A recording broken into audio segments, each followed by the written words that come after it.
Hello everyone, this is Komal, your SST educator. Welcome back to your favorite channel Magnet Brains. Magnet Brains आपको provide कराता है high quality education, वो भी बिल्कुल free of cost, kindergarten से लेके class 12 तक की सीबीएसई बोर्ड के कोर्सेज के साथ साथ आपको अदर स्टेट बोर्ड के भी कोर्सेज अवेलेबल है इन हिंदी मीडियम, जैसे कि UP board, Bihar board, Delhi board के कोर्सेज प्रॉपर सिस्टमैटिक वे में। कोई दिक्कत परेशानी आपको नहीं होगी। डेली प्रैक्टिस सेट्स के क्वेश्चंस भी मिलेंगे, प्रैक्टिस भी करते जाइएगा। ई बुक्स और ई नोट्स की लिंक आपको डिस्क्रिप्शन बॉक्स में अवेलेबल है, तो भटकने की बात नहीं बनती है। मैं कोई ऐसे नहीं बता रही आपको कि भटकने की बात नहीं बनती, इसलिए कह रही हूँ। ये मत सोचना कि मैम हमें बोल रही कि बस अब कुछ नहीं होगा। क्या करने वाले, चैप्टर का कंप्लीट रिवीजन करेंगे। पार्ट फर्स्ट पार्ट 2 में रहेगा। चैप्टर अच्छा है, अच्छे से समझने के लिए है, तो वन सिटिंग में पॉसिबल चीज़ें लंबी हो जाएगी, लेंदी हो जाती है, तो बीच में थोड़ा रिलैक्स भी ज़रूरत है। तो इसको ब्रेक किया है पार्ट 1 पार्ट 2 में, ठीक है। अब इसको करने से पहले, जो कि हमेशा ही मैं कहती हूँ, आप क्या कर लो, फटाफट से लाइक कर दो, फटाफट से शेयर कर दो, देन हम क्या करेंगे, चैप्टर को स्टार्ट करेंगे। फटाफट से लाइक कर दीजिए, फटाफट से शेयर कर दीजिए, फिर हम क्या करेंगे, चैप्टर की शुरुआत करेंगे। चैप्टर हमारा क्या है, पूरा एजुकेशन बेस्ड है। मतलब जो उस वक्त की कैसे ब्रिटिशर्स जो है, क्या कह सकते हैं उसे, उन्हें हम काफ़ी ज़्यादा अर्ज थी उनके अंदर, क्या कि हमें एजुकेट करने की। किसी ने हमारे तरीके से सोचा कि इनको इन्हीं के तरीके से एजुकेट किया जाए, कोई कह रहा था नहीं हमारा इंग्लिश तरीका बहुत बढ़िया है, ठीक है। तो वो सब देखेंगे। पहले आप क्या कर दो, फटाफट से लाइक कर दो और शेयर कर दो, जल्दी जल्दी से लाइक एंड शेयर कर दीजिए फटाफट से, बिना किसी देरी के। ओके, जल्दी जल्दी से, चलो। ओके, क्या है ये, introduction. In the earlier chapters, you have seen how British rule affected Rajas and Nawabs, peasants and tribals. कह रहे हैं कि earlier chapters में, जो पहले के जो chapters हैं उनमें क्या देखा है, कह रहे हैं you have seen how British rule affected Raja, Nawab, peasant and tribal. जो British rule रहा है ना, जो ब्रिटिश शासन रहा है, कैसे उनके रूल ने ऑब्वियसली राजा हो गए, नवाब हो गए, ट्राइबल ग्रुप हो गए, पीजेंट ग्रुप हो गए, सिपाही हो गए, हर कोई इनसे परेशान था। हमने बहुत अच्छे से देखा है ना। चैप्टर 2 में हमने राजा नवाब्स का देखा, चैप्टर 3 में हमने देखा ट्राइबल ग्रुप का, है ना। 4th में हमने देखा, नहीं चैप्टर 3 में हमने पीजेंट ग्रुप का देखा, village area, country side. Chapter जो है 4th में, या हाँ 4th में हमने क्या देखा, हमने ट्राइबल ग्रुप का देखा। 5th में हमने देखा कि कैसे सिपाहीज परेशान थे, तो सब ने मिलकर क्या करा था, रिवॉल्ट करा था, जिसे हम 1857 का बहुत बड़ा रिवॉल्ट कहते हैं, ठीक है।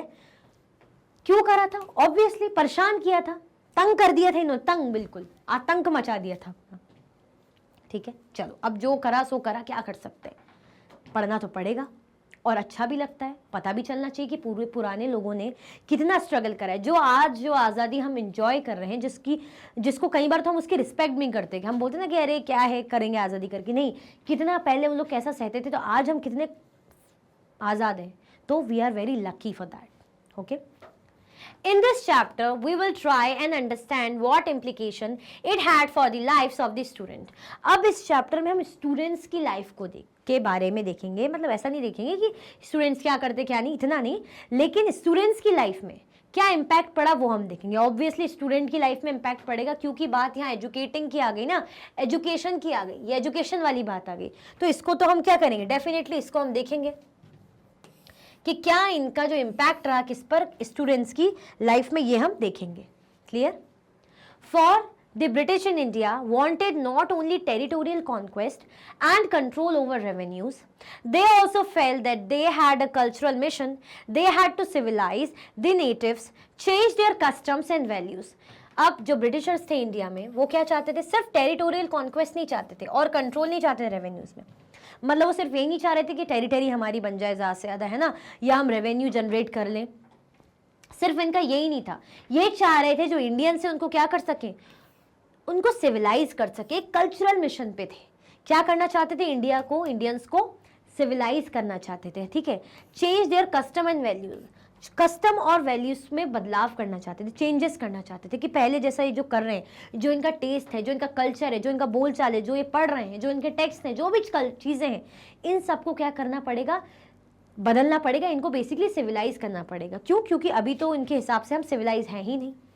अब जब नहीं है तो क्या कर सकते हैं, ऐसा ये लोग कह रहे हैं, मैं नहीं कह रही। तो बेसिकली इनका सिर्फ यही मोटिव नहीं था कि इंडिया को क्या करना है, पूरी तरीके से भाई रेवेन्यू के बेसिस पे या टेरिटरी बनानी है। ये क्या चाह रहे थे, हमें सिविलाइज करना भी, ठीक है, हमें सिविलाइज करना भी इनकी इच्छा थी। क्लियर, आया समझ में, कोई कंफ्यूजन, दिक्कत तो नहीं यहाँ पे। आगे बढ़े, चल। What changes were to be introduced? How were Indians to be educated, civilized, and made into what the British believed were good subjects? The British could find no simple answer to this question. They continued to be debated for many decades. कह रहे हैं कि क्या changes, what changes were to be introduced? क्या changes जो हैं जिनको introduce कराने की मतलब जो कराए गए है ना, कुछ तो बदलाव किए होंगे ना। जब ये चाह रहे हैं एजुकेशन देना, एजुकेट करना, तो बदलाव तो करेंगे, एक जैसी तो चीज़ें रहेंगी नहीं। जो उनको पसंद नहीं आ रहा होगा तभी तो चाह रहे होंगे कि इनको चेंज करें, इनको अपग्रेड करें, तो यानी चेंज करना। तो क्या चेंजेस करें, इंट्रोड्यूस करे गए। How are Indians to be educated, भाई इनको एजुकेट और सिविलाइज किया कैसे जाए। And made into what British believed are good subject, और इन्हें कैसे बनाया जाए कि जो ब्रिटिशर्स को लगता है कि सही है, तो कैसे इसको इस तरीके से बनाया जाए, मैनेज करा जाए। मतलब सोच तो रहे हैं कि ऐसा करना चाहिए, पर कैसे करेंगे, कैसे बढ़िया करेंगे इस तरीके से। The British could find no simple answers to this question, जो ब्रिटिशर्स हैं उनको कोई ऐसा सिंपल आंसर ही नहीं मिल रहा था इन सवालों के, उनके पास ऐसे कोई जवाब ही नहीं आ रहे थे। ठीक है, ये जो क्वेश्चंस थे उनके पास ऐसे कोई जवाब आ ही नहीं पा रहे थे। They continue to be debated for many decades, वो भाई सालों तक, काफ़ी सालों तक वो इस चीज़ को लेकर डिबेट करते रहे, सोचते रहे क्या करना चाहिए, कैसे करना चाहिए। क्यों? क्योंकि इतना आसान तो है नहीं पूरी तरीके से उनको अपने अकॉर्डिंग बनाना, उनके जो कल्चर में चेंज करना, उनके पढ़ाई लिखाई में चेंज करना, एजुकेशन सिस्टम में चेंज करना, तो इतना तो आसान नहीं है। उसके लिए कैसे होगा, क्या होगा, कैसे शुरू करें, कैसे चेंजेस करें कि ये लोग को भी प्रॉब्लम ना हो, तो उसमें डिबेट तो पॉसिबल है, क्योंकि छोटी बात नहीं है। किसी के आप एजुकेशन सिस्टम या पहले क्या पढ़ रहे हैं, लिख रहे हैं, उसको चेंज करना चाह रहे हो, तो इतना आसान तो है नहीं कि पहली बात तो चलो चेंज कर भी दो, तो वो एक्सेप्ट करेंगे भी कि नहीं। तो वो एक्सेप्ट करें तो ऐसा क्या करें हम। क्लियर, समझ में आया, आगे बढ़े, चलो। How the British saw education, अब जो ब्रिटिशर्स हैं उन्होंने एजुकेशन को किस तरीके से देखा, एजुकेशन को देखने का इनका क्या नजरिया था, देखते हैं। Let us look at what the British thought and did, and how some of the ideas of education that we now take for granted evolved in the last 200 years. कह रहे हैं कि ज़रा इस चीज़ को देखें। Let us look at what the British thought and did. हम ये देखते हैं कि क्या ब्रिटिशर्स ने सोचा और उन्होंने किया। And how some of the ideas of education that we now take for granted evolved in the last 200 years. और कैसे जो चीज़ें हैं, and how some of the ideas, जो ideas हैं एजुकेशन के, जिसको हम उस वक्त हल्के में लेते थे, धीरे धीरे क्या हुए, इवॉल्व हुए, है ना। उस वक्त क्या था, एजुकेशन को इतना ज़्यादा उसको ऐसा नहीं माना जाता था कि मस्ट है। ठीक है, हो रही है, लोग एजुकेट हो रहे हैं, ठीक है, जो हो रहे हैं, लेकिन अभी होता है ना कि जो एजुकेट नहीं होता, जो स्कूल नहीं जाता, इवन गरीब से भी गरीब हो, अगर वो स्कूल नहीं जाएगा तो अजीब लगेगा, अरे ये स्कूल नहीं जाता। नहीं, भले ही छोटे से स्कूल में पढ़ाओ, पर पढ़ाई ज़रूरी है। पहले ज़माने में अच्छा स्कूल जाता है, क्या बात है, हम तो नहीं जाते। तो नहीं जाना पहले कॉमन था। आज के टाइम में क्यों नहीं जा रहे हो, वो बड़ा वो है कि अरे जो है स्कूल नहीं जा रहे, इस तरीके से। In the process of this inquiry, we will also see how Indians reacted to British ideas and how they developed their own views about how Indians were to be educated. अब कह रहे हैं इसी process में जो inquiry की जो बात हो रही है, we will also see how Indians reacted to British ideas. हम ये देखेंगे कि कैसे जो इंडियंस हैं उन्होंने जो ब्रिटिश आइडियाज़ हैं इन पे रिएक्ट करा, and how they develop their own views about how Indians were to be educated, कैसे इन्होंने खुद के व्यूज़ डेवलप करे कि कैसे जो इंडियंस को एजुकेट करने की ज़रूरत है। ठीक है, ये कह रहे हैं ना कि जो प्रोसेस है इंक्वायरी की, कैसे इस चीज़ को लिखे, ये भी तो देखना पड़ेगा ना कि इंडियंस ने कैसे रिएक्ट करा। इंडियंस में जैसे महात्मा गांधी, टैगोर की बात करें कि इनका क्या रिएक्शन रहा है। ऐसा तो है नहीं कि अगर ये लोग इंग्लिश लर्निंग को बढ़ावा देंगे, वेस्टर्न लर्निंग को बढ़ावा देंगे, तो बाकी लोग बोलेंगे हाँ ठीक है, हाँ ठीक है वाले भी हैं, और नहीं गलत है ये वाले भी दिखेंगे। तो हमें वही देखना है, इसमें देखेंगे कि कैसे लोगों ने रिएक्ट करा, क्योंकि अगर ये कुछ काम करा रहे हैं वो भी दूसरे की कंट्री में और दूसरे के तरीके को चेंज करके, तो रिएक्शन तो आएंगे, रिस्पॉन्सेज तो मिलेंगे। And how they develop their own views about how Indians were to be educated, और कैसे इन्होंने खुद के व्यूज़ जो है डेवलप करें कि हम कैसे इंडियंस को क्या करें, एजुकेट करें। क्लियर, आया समझ में? तो कह रहे हैं कि हम ये देखेंगे कि कैसे जो ब्रिटिशर्स ने काम किया, इस बारे में उन्होंने क्या सोचा। जिस चीज़ को हम क्या लेते थे, बहुत लाइटली लेते थे, बट धीरे धीरे वो चीज़ इवॉल्व हुई और उसको सीरियस या उसको इम्पॉर्टेंट समझा गया, उसको लिया गया इतना इंपॉर्टेंट, ठीक है। In the process of this inquiry we will also see how Indians react to British ideas. और इस इंक्वायरी के प्रोसेस में हम ये भी देखेंगे कि कैसे जो है ब्रिटिशर्स के चीज़ों को लेके इंडियंस से रिएक्ट करा। इनका भी तो कुछ रिएक्शन रहा होगा, इन्होंने भी तो कुछ सोचा होगा इसके पीछे। क्लियर? इतना समझ में आया कि नहीं आया? और अभी तक भी लाइक किया कि नहीं किया? फिर हम क्या करेंगे, आगे बढ़ेंगे। अभी तक भी देखो ई भी टेढ़ा हो गया, अभी तक भी लाइक किया कि नहीं किया? फटाफट से लाइक कर दो, फिर हम क्या करते, फिर हम आगे बढ़ते हैं। जल्दी जल्दी से लाइक कर दीजिए, तब हम क्या करेंगे, अपनी गाड़ी को आगे बढ़ाएंगे। चलो okay, the tradition of orientalism. अब क्या देखेंगे, ट्रेडिशन देखेंगे किसका, ओरिएंटलिज्म। ओरिएंटलिज्म क्या है क्या नहीं है इसको मैं बताऊंगी, अभी पहले ये देखते हैं, इसको समझते हैं। इन 1783 a person named William Jones arrived in Calcutta.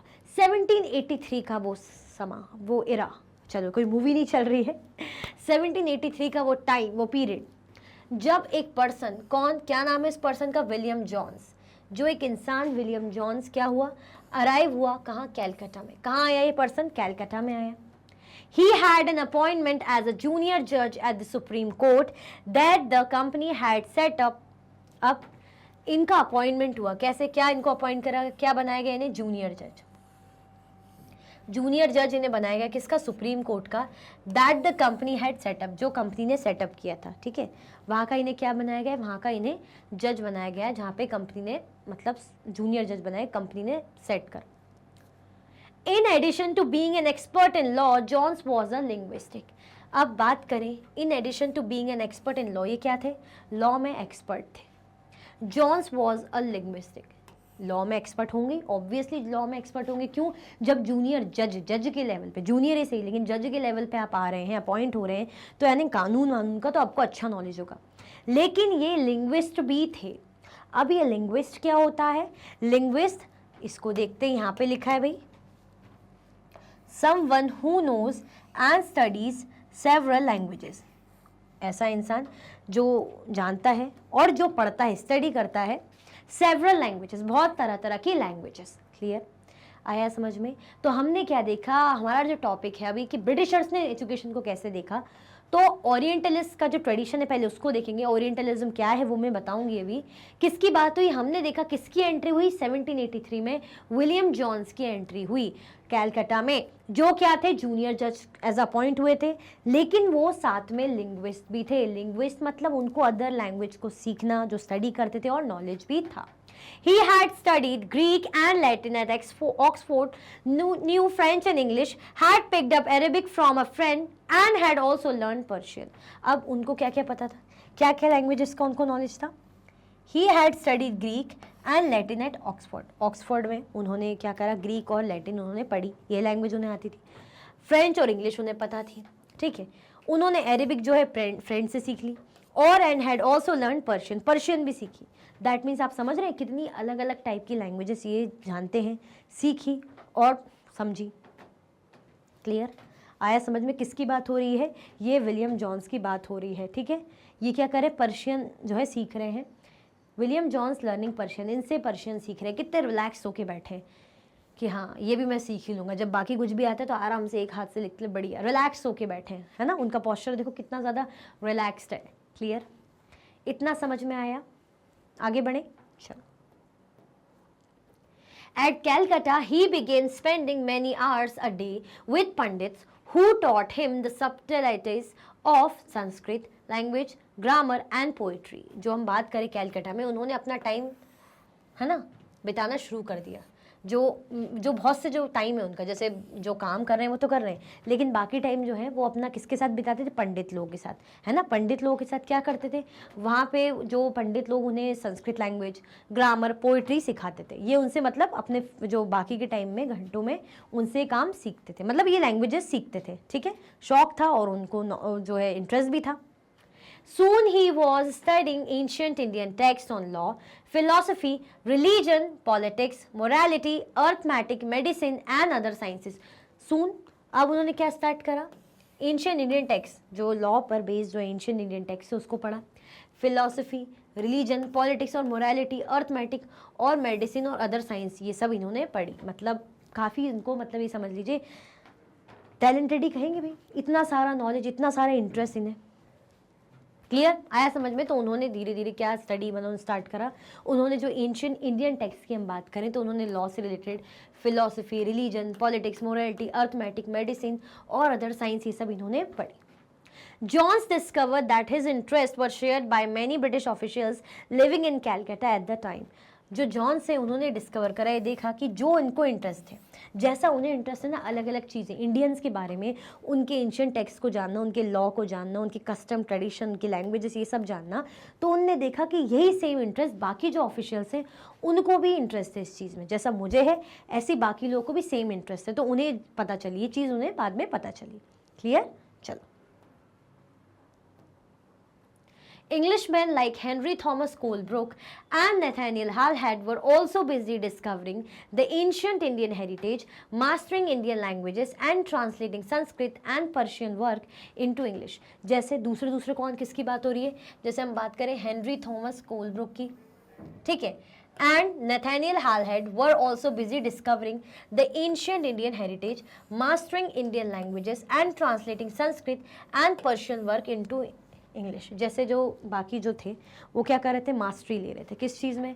Indian languages में मास्टरी हासिल कर रहे थे, है ना। कौन? हेनरी थॉमस कोलब्रुक और नेथानियल, ये क्या कर रहे थे, एंशियंट इंडियन हेरिटेज को डिस्कवर कर रहे थे और जो इंडिया के बारे में जान रहे थे, ठीक है, उनकी एंशियंट चीज़ें, हर चीज़ के बारे में, उनकी लैंग्वेजेस, है ना, सब कुछ उनके बारे में मास्टर कर रहे थे, हर चीज़ जान रहे थे और ट्रांसलेट कर रहे थे संस्कृत और पर्शियन वर्क, किसको? इंग्लिश में। जो भी संस्कृत और पर्शियन लैंग्वेज में जो भी इनको इंडियन लिटरेचर, जो भी चीज़ें मिली होगी इंडिया से रिलेटेड, वो सबको इंग्लिश में ट्रांसलेट कर रहे थे। क्यों? क्योंकि चाह रहे थे कि भाई हम भी जाने, बाकी लोग भी समझे। तो that means they were interested. जैसे कौन थे?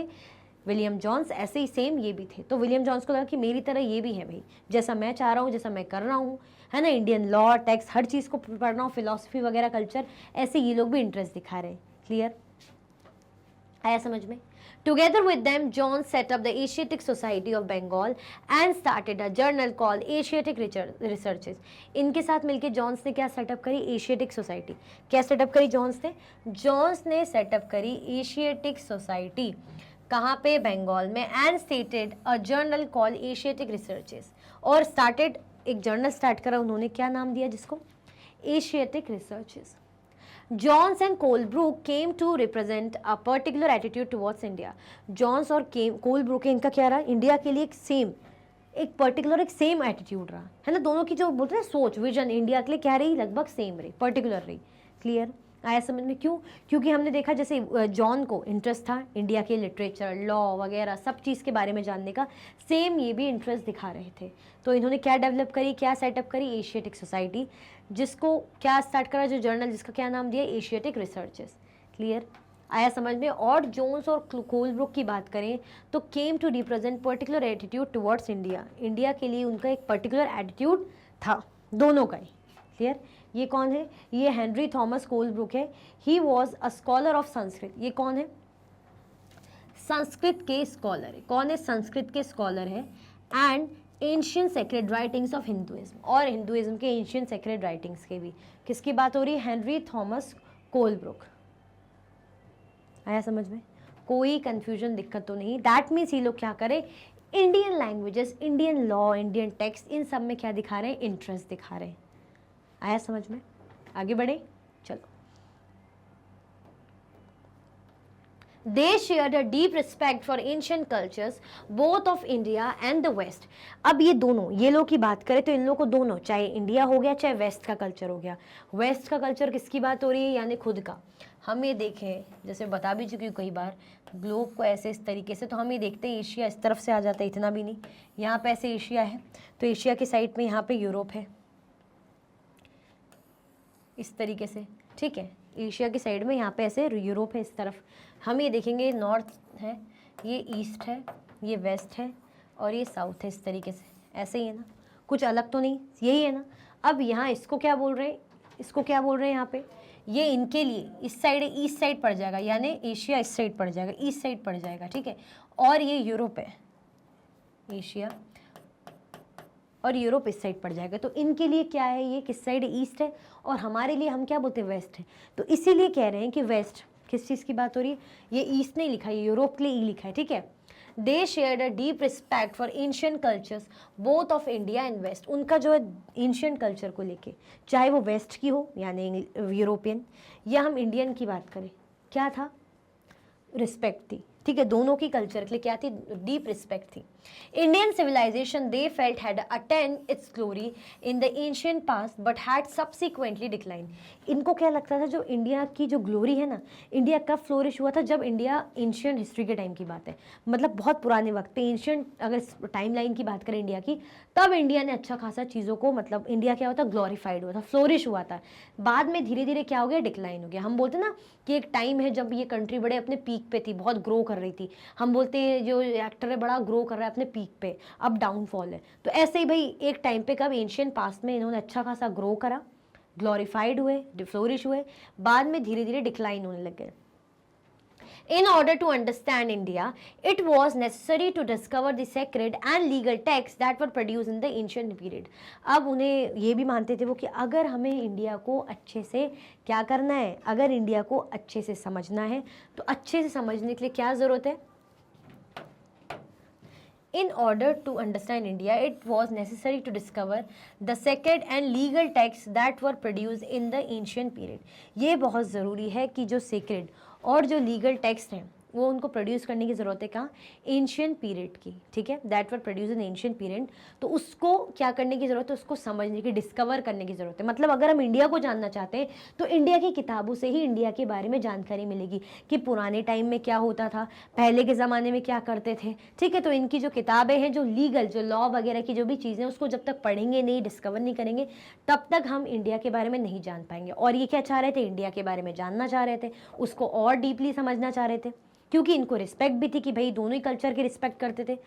For only those text could reveal the real ideas and laws of the Hindus and Muslims and only a new study of these text could form the basis of future development in India. उन्होंने ये सोचा कि भाई ये text क्या कर सकते हैं, यही जो टेक्स्ट हैं जो रिवील कर सकते हैं रियल आइडियाज और laws of Hindus and Muslim, यही है जो हिंदूज एंड मुस्लिम्स के जो कानून है, जो लॉज हैं, वो हमें एक्सप्लेन कर पाएंगे, तो इन्हीं के थ्रू हो पाएगा, ठीक है। And only a new study of these text could form the basis of the future development. जब तक क्या होगा, इनकी अगर हम स्टडी जब तक नहीं करेंगे, इनको फिर से समझेंगे नहीं चीज़ों को अच्छे से, इनके टेक्स्ट को मतलब बेसिकली समझेंगे नहीं, तो हम इसके जो इंडिया के डेवलपमेंट, जो इंडिया के फ्यूचर के बारे में नहीं सोच सकते, पॉसिबल नहीं हो पाएगा। तो इसलिए इसको समझना बहुत अच्छे से क्या है, बहुत अच्छे से ज़रूरी है। तो बेसिकली क्या कह रहे थे कि इंडिया के कल्चर, इंडिया के बारे में हर चीज़, उनके कानून के बारे में कैसे पता चल सकता है, इनकी पुरानी किताबों से। तो जब तक इनकी पुरानी किताबों को अच्छे से पढ़ेंगे नहीं, समझेंगे नहीं, तो हम जो नया जो डिस्कवर करना चाह रहे हैं, जो इंडिया का डेवलप करना चाह रहे हैं, वो नहीं कर पाएंगे जब तक पहले का नहीं समझेंगे। हम बोलते ना कि अरे यार प्रॉब्लम को सुलझाएं कैसे, जब तक प्रॉब्लम की रूट कॉज नहीं पता चलेगी। हम बोलते ना बीमारी को ठीक जब कर पाएंगे ना, जब बीमारी कैसे शुरू हुई, क्या हुई, पता चले। कोई बोलेगा मुझे चोट लगी, ऐसा हो रहा है, तो कोई बाद में बताएंगे, धीरे धीरे पता चलेगा, तो बोलेगा अच्छा हाँ मुझे भाई कुत्ते ने काटा था, है ना, और वो बोल रहा है कि लग गई, मतलब ध्यान में ही नहीं है उसको कि ऐसा कभी उस टाइम पे हुआ, तो तब से मुझे चीज़ हुई जा रही है, 1 साल पहले ऐसा हुआ था, तब से यहाँ होता तो, बट मैंने ध्यान नहीं दिया और अब वो चीज़ इतनी बढ़ गई, तो उसको ध्यान में नहीं है। बाद में उसने बताया कि हाँ यहाँ पे 1 साल पहले मुझे यहाँ पे डॉगी ने से काटा, तो इस तरीके से उसका कट है, तो शायद तब से ऐसा होता है।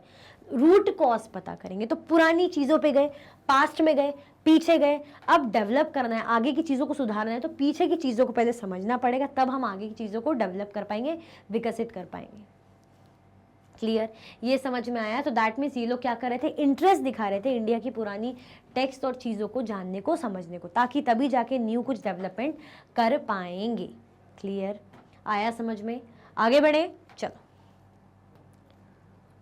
So Jones and Colebrook went about discovering ancient texts, understanding their meaning, translating them and making their findings known to others. अब जो जॉन्स और कोलब्रुक हैं वो क्या कर रहे थे, went about discovering ancient texts, वो पूरा जो ancient text को उसको डिस्कवर करने की कोशिश कर रहे थे कि क्या करेंगे, इसको डिस्कवर करेंगे, इसके बारे में और जानेंगे। अंडरस्टैंडिंग देयर मीनिंग, उनके मतलब को बहुत अच्छे समझते थे, ट्रांसलेट करते थे, और making their findings known to others, वो चाह रहे थे कि पहले इनकी चीज़ों को पढ़ें, इनकी चीज़ों को समझें और इनको क्या करें, हम अपनी लैंग्वेज में ट्रांसलेट करें, है ना, क्योंकि एकदम से संस्कृत, पर्शियन है, जो भी मुस्लिम हिंदू जो इन लोग की लैंग्वेज है, इनको अच्छे से कैसे समझेंगे, मतलब दूसरे कैसे समझेंगे जब तक हम इसे ट्रांसलेट नहीं करेंगे। तो उन्होंने क्या करा, इन्होंने इसको क्या करा, फाइंडिंग्स को जो भी देखा, पढ़ा, अंडरस्टैंड करा और क्या करा, ट्रांसलेट करा, ताकि दूसरों को भी इसके बारे में क्या हो सके, पता चल सके, दूसरों को भी क्या सके, दूसरों को भी इसके बारे में पता चल सके। क्लियर हुआ? This project they believe would not only help the British learn from Indian culture, but it would also help the Indian rediscover their own heritage and understand the lost glories of their past. वो सोच रहे थे जब हम इसे translate करेंगे, थोड़ा सा इजी लैंग्वेज में करेंगे, दूसरे भी समझेंगे, तो इससे सिर्फ ऐसा नहीं कि हमें इंडिया के बारे में पता चलेगा, सिर्फ हमें फ़ायदा होगा, नहीं, इवन जो इंडियन लोग हैं उनको भी दोबारा से अपने पास्ट के बारे में अच्छे से पता चलेगा कि पहले के टाइम पे चीज़ें कितनी ज़्यादा फ्लोरिश थी, ग्लोरीफाई कर रही थी। ठीक है, तो this project they believe would not only help the British learn from Indian culture. ये जो प्रोजेक्ट है सिर्फ जो ब्रिटिशर्स को इंडियन कल्चर के बारे में मतलब नहीं बता रहा, बल्कि जो है ऑल्सो खुद जो इंडियंस है उनको खुद से रीडिस्कवर करने में, ताकि अपने खुद के कंट्री के हेरिटेज और कल्चर और उनके बारे में जो भी उनकी अच्छी अच्छी चीज़ें पास्ट में रही हैं, है ना, जो इतनी अच्छी चीज़ें रही हैं उसके बारे में जानने को मिलेगा। क्लियर हुआ? आया समझ में? In this process, the British would become the guardians of Indian culture as well as its masters. इसी प्रोसेस में जो ब्रिटिशर से क्या बन गए, वो इंडियन कल्चर के गार्जियन बन गए, है ना, बोलते थे गार्जियन, आपके गार्जियन कौन है, कोई है आपके गार्जियन, इस तरीके से, जैसे हम मम्मी पापा का नाम लेते हैं, कोई भी मौसी मामा, इस तरीके से। ठीक है, तो ऐसे ये भी इंडियन कल्चर के गार्जियन बन गए और उसके मास्टर भी बन गए। तो बिल्कुल मास्टर बनेंगे, कैसे नहीं बनेंगे, बिल्कुल मास्टर बनेंगे जब उस चीज़ को पढ़ रहे हैं, उसमें मेहनत कर रहे हैं, उसको ट्रांसलेट भी कर रहे हैं, अच्छे से डीप से डीप उसके बारे में नॉलेज ले रहे हैं, तो क्या करना चाह रहे हैं, दैट मीन्स उसके बारे में वो जानना चाह रहे हैं ना, ऑब्वियसली। क्लियर? आया समझ में? कोई कन्फ्यूजन, दिक्कत तो नहीं? बढ़िया सब। क्या कह रहे हैं कि जो जॉन से कोलब्रुक है वो क्या चाह रहे थे, एंशिएंट टेक्स्ट को डिस्कवर कर रहे थे, उसके मतलब को अच्छे समझ के ट्रांसलेट कर रहे थे ताकि बाकी लोग भी समझे। वो क्या चाह रहे थे कि इसके कारण वो खुद भी समझ पा रहे थे और वो चाह रहे थे कि जो इंडियंस हैं उनको खुद भी पता चले कि अच्छा पुराने टाइम में ऐसा था, ऐसा होता था, इतना बढ़िया था पास्ट हमारा। क्लियर? आया समझ में? तो इसी कारण वो क्या बन गए, इस चीज़ के मास्टर बन गए। अब जब इस चीज़ के बारे में पढ़ रहे हैं, समझ रहे हैं, है ना, उस लैंग्वेज को लर्न कर रहे हैं, ट्रांसलेट कर रहे हैं, तो मास्टर तो बनेंगे। क्लियर? चल।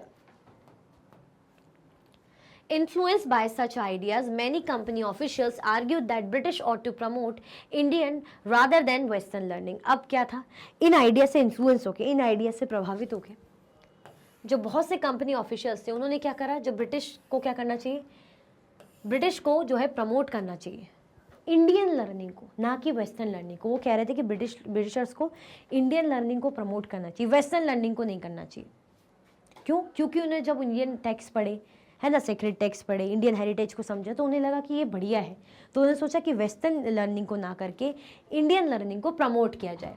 They felt that institutions should be set up to encourage the study of ancient Indian texts and teach Sanskrit and Persian literature and poetry. उन्हें क्या लगा, इंस्टीट्यूशन सेट करने चाहिए, संस्थाएं वगैरह बनानी चाहिए, इंस्टीट्यूशन सेट हो, should be set up to encourage the study of ancient Indian texts. जो पुराने जो इंडियन टेक्स्ट हैं उनके लिए क्या करें, इंस्टीट्यूट सेटअप की जाए, ताकि जो एंशिएंट इंडियन टेक्स्ट हैं, इंस्टीट्यूट बनेंगे, इंस्टीट्यूट में क्या होगा, स्टूडेंट्स आएंगे, पढ़ेंगे, उसके बारे में जानेंगे। ठीक है, तो स्टूडेंट्स जो आएंगे तो क्या पढ़ेंगे, वहाँ पे संस्कृत जानेंगे, पर्शियन लिटरेचर जानेंगे और पोइट्री वगैरह पता करेंगे। तो बेसिकली इंडियन कल्चर यानी इंडियन लर्निंग को वो समझेंगे, क्योंकि उन्हें लगता था वही सही है, वही पढ़ाना चाहिए। Clear? The officials also thought that Hindus and Muslims ought to be taught that what they were already familiar with and what they valued and treasured, not subject that were aligned to them, alien to them. वो क्या कह रहे थे कि ऐसा होना चाहिए कि जो ऑफिशियल्स हैं, चाहे वो हिंदूज हो गए, मतलब उन्हें लगा हिंदूज या मुस्लिम्स जो भी हो गए, उनको वो चीज़ पढ़ाओ जिससे वो ऑलरेडी फैमिलियर है। ठीक है, क्या कह रहे हैं भाई, ऑलरेडी वो चीज़ पढ़ाओ जिससे वो फैमिलियर है, जिसके बारे में ऑलरेडी वो जानते हैं वो पढ़ाएंगे। तो जिस चीज़ से वो फैमिलियर है, जिसको पढ़ाया जाएगा, दैट मीन्स उसकी वो वैल्यू करेंगे, उसको वो और समझना चाहेंगे। दूसरी चीज़ पढ़ा के क्या फ़ायदा जो उनके लिए बिल्कुल ही नहीं है, बोले ना एलियन, एलियन जो बाहर से आई चीज़ें हैं, है ना, बोलते ना एलियन ने बाहर के लोग, जो नया है, दूसरे, वो पढ़ के क्या फ़ायदा, उनको वो पढ़ाओ जिसकी उन्हें कदर होगी, वैल्यू होगी, जिसको वो संभाल के रखना चाहेंगे, जिसको वो समझेंगे कि भाई हाँ ये तो हमारा है, हम इसके बारे में जानते हैं, इसके बारे में और जानने को हमें मिल रहा है। क्लियर? आया समझ में? तो इन्हें क्या लगा कि बेटर है हम इन्हीं की लर्निंग, जो इन जिससे जानकार है, जिसके बारे में जानते हैं, वही इन्हें सिखाया जाए। क्लियर? आगे बढ़े, चलो। Only then they believed could the British hope to win a place in the hearts of the natives. Only then could the alien rulers expect to be respected by their subjects. इसी तरीके से उन्हें लगा कि ये believe करते थे कि जो ब्रिटिश है क्या कर पाएंगे, इनके दिलों में जगह बन पाएंगे। जो नेटिव्स हैं, जो यहाँ के लोग हैं, जो रह रहे हैं हिंदू मुस्लिम से, जो इंडियंस हैं, इनके दिलों में कैसे जगह बनेगी, कैसे बन पाएगी? अगर हम क्या करें, अगर हम जो है इन्हीं की चीज़ें, अगर हम इन्हीं की चीज़ें इन्हें सिखाएं, है ना, तो ये हमारी रिस्पेक्ट करेंगे कि देखो ये देखो हमारी चीज़ें पढ़ा रहे हैं, कितने अच्छे लोग हैं, चाहते तो अपनी चीज़ें भी बता सकते थे, तो नहीं। तो इन्हें लगा कि हम इनके दिलों में अपनी जगह जो है बना सकते, कैसे? अगर हम इन्हीं की चीज़ें इनको पढ़ाएं। Only then could the alien rulers expect to be respected by their subjects. अगर हम इनकी चीज़ें इन्हें पढ़ाएंगे तभी जाके बाहर के लोग ही क्या कर पाएंगे, रिस्पेक्ट कर पाएंगे, कदर करेंगे, ठीक है, क्योंकि इनको समझ में आएगा ना कि हम इनकी चीज़ें बता रहे हैं। With this object in view, a madrasa was set up in Calcutta in 1781 to promote the study of Arabic, Persian and Islamic law. अब किसकी बात हुई? मदरसा की। तो मदरसा कब सेटअप हुआ? ये मैं फिर से ऐसे अलग से लिख रही हूँ, वैसे इसमें लिखा है लेकिन अलग से इसलिए लिख रही हूँ ताकि डेट याद हो जाए। कब हुआ? 1781 में। कब हुआ? 1781 में, ठीक है। कहाँ पे सेटअप हुआ? कैलकाटा में। टू प्रमोट, क्या प्रमोट करने के लिए? ये इंपॉर्टेंट है। To promote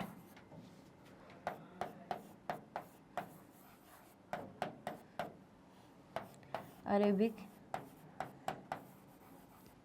Persian and Islamic law. Clear? मदरसा सबसे पहले इन्होंने क्या सेटअप करा? इन्होंने सबसे पहले सेटअप करा मदरसा, ठीक है, 1781 में। कहाँ सेट करा? कैलकाटा में, ठीक है। क्या करने के लिए? To promote Arabic, Persian and Islamic law. आया समझ में? तो with this object in view, सबसे पहले तो मदरसा सेट करा 1781 में, to promote the study of Arabic, Persian and Islamic law. And the Hindu college was establish in Banaras. फिर हिंदू कॉलेज को स्टैब्लिश करा कहाँ पे? बनारस में, 1791 में, to encourage the study of ancient Sanskrit text that would be useful for the administration of the country. फिर क्या setup करा? अगर हम बात करें हिंदू कॉलेज की, ठीक है, ये तो हमने देखा मदरसा का, ये स्क्रीनशॉट ले लो, ये इन्फॉर्मेशन यहाँ भी है वैसे, पर मैंने यहाँ इसलिए लिख दी ताकि हाईलाइट हो जाए। तो आप इसका स्क्रीनशॉट ले लो, फिर हिंदू का लिख लेती हूँ, है ना, जो हिंदू कॉलेज का है। चलो,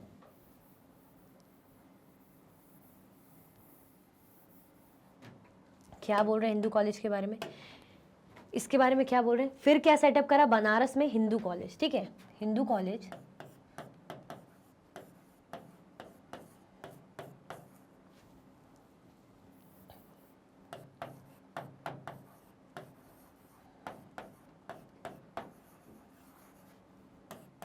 कब सेटअप करा? 1791 में। कहाँ पे? बनारस में,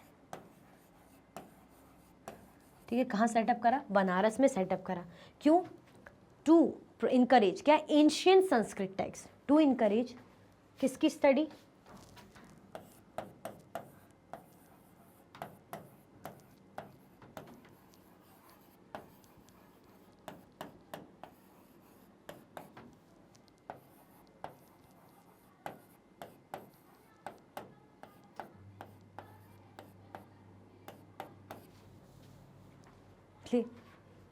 किसकी स्टडी को बोल रहे हैं? To encourage study of, study ये रह गया यहाँ पे, संस्कृत टेक्स्ट, ठीक है। क्या कर रहे हैं यहाँ पे ये लोग? क्या कर रहे हैं कि अपने तरीके से एजुकेशन को देख रहे हैं। अब जब अपनी तरीके से एजुकेशन को देख रहे हैं तो उन्हें लग रहा है कि इस तरीके से पढ़ाना चाहिए। इन्होंने क्या करा कि इनको क्या करो, इंडियंस को इन्हीं की लैंग्वेज जो इन्हें पता है वही सिखाओ। तो इन्होंने क्या करा? इंस्टीट्यूट सेटअप करे, जैसे मुस्लिम्स के मदरसेज वगैरह सेटअप करा 1781 में। कहाँ? कैलकाटा में। फिर जो हिंदूज के लिए हिंदू कॉलेज बनाया जिसमें संस्कृत को बढ़ावा दिया गया ताकि वो संस्कृत एडमिनिस्ट्रेशन में काम आए। जो भी कंट्री का एडमिनिस्ट्रेशन है उसमें संस्कृत नॉलेज इनका काम आएगा। तो 1791 में बनारस में ये स्टैब्लिश हुआ। किसके लिए कर रहे थे? किस लिए कर रहे थे? ताकि जो जनता है वो भाई उनको लगे कि नई चीज़ क्यों सीखें, हम जो हमें पता है उसी को हम वैल्यू करेंगे, उसी को सीखेंगे। मदरसा, यहाँ पे मदरसा का मतलब क्या है जिसको नहीं पता है, मुस्लिम्स लोगों को तो पता ही होगा। N Arabic word for a place of learning, any type of school और कॉलेज। ये क्या है? एक अरेबिक वर्ड है। अरेबिक वर्ड किसके लिए? N Arabic word for a place of learning, any type of school और कॉलेज। ऐसी जगह जहाँ पे अरेबिक जो वर्ड है किसका? मदरसा। बेसिकली स्कूल और कॉलेज जैसे ही, जहाँ पे क्या होती है? लर्निंग होती, पढ़ाई लिखाई कराई जाती। ठीक है, एनी टाइप ऑफ स्कूल और कॉलेज, लर्निंग के लिए।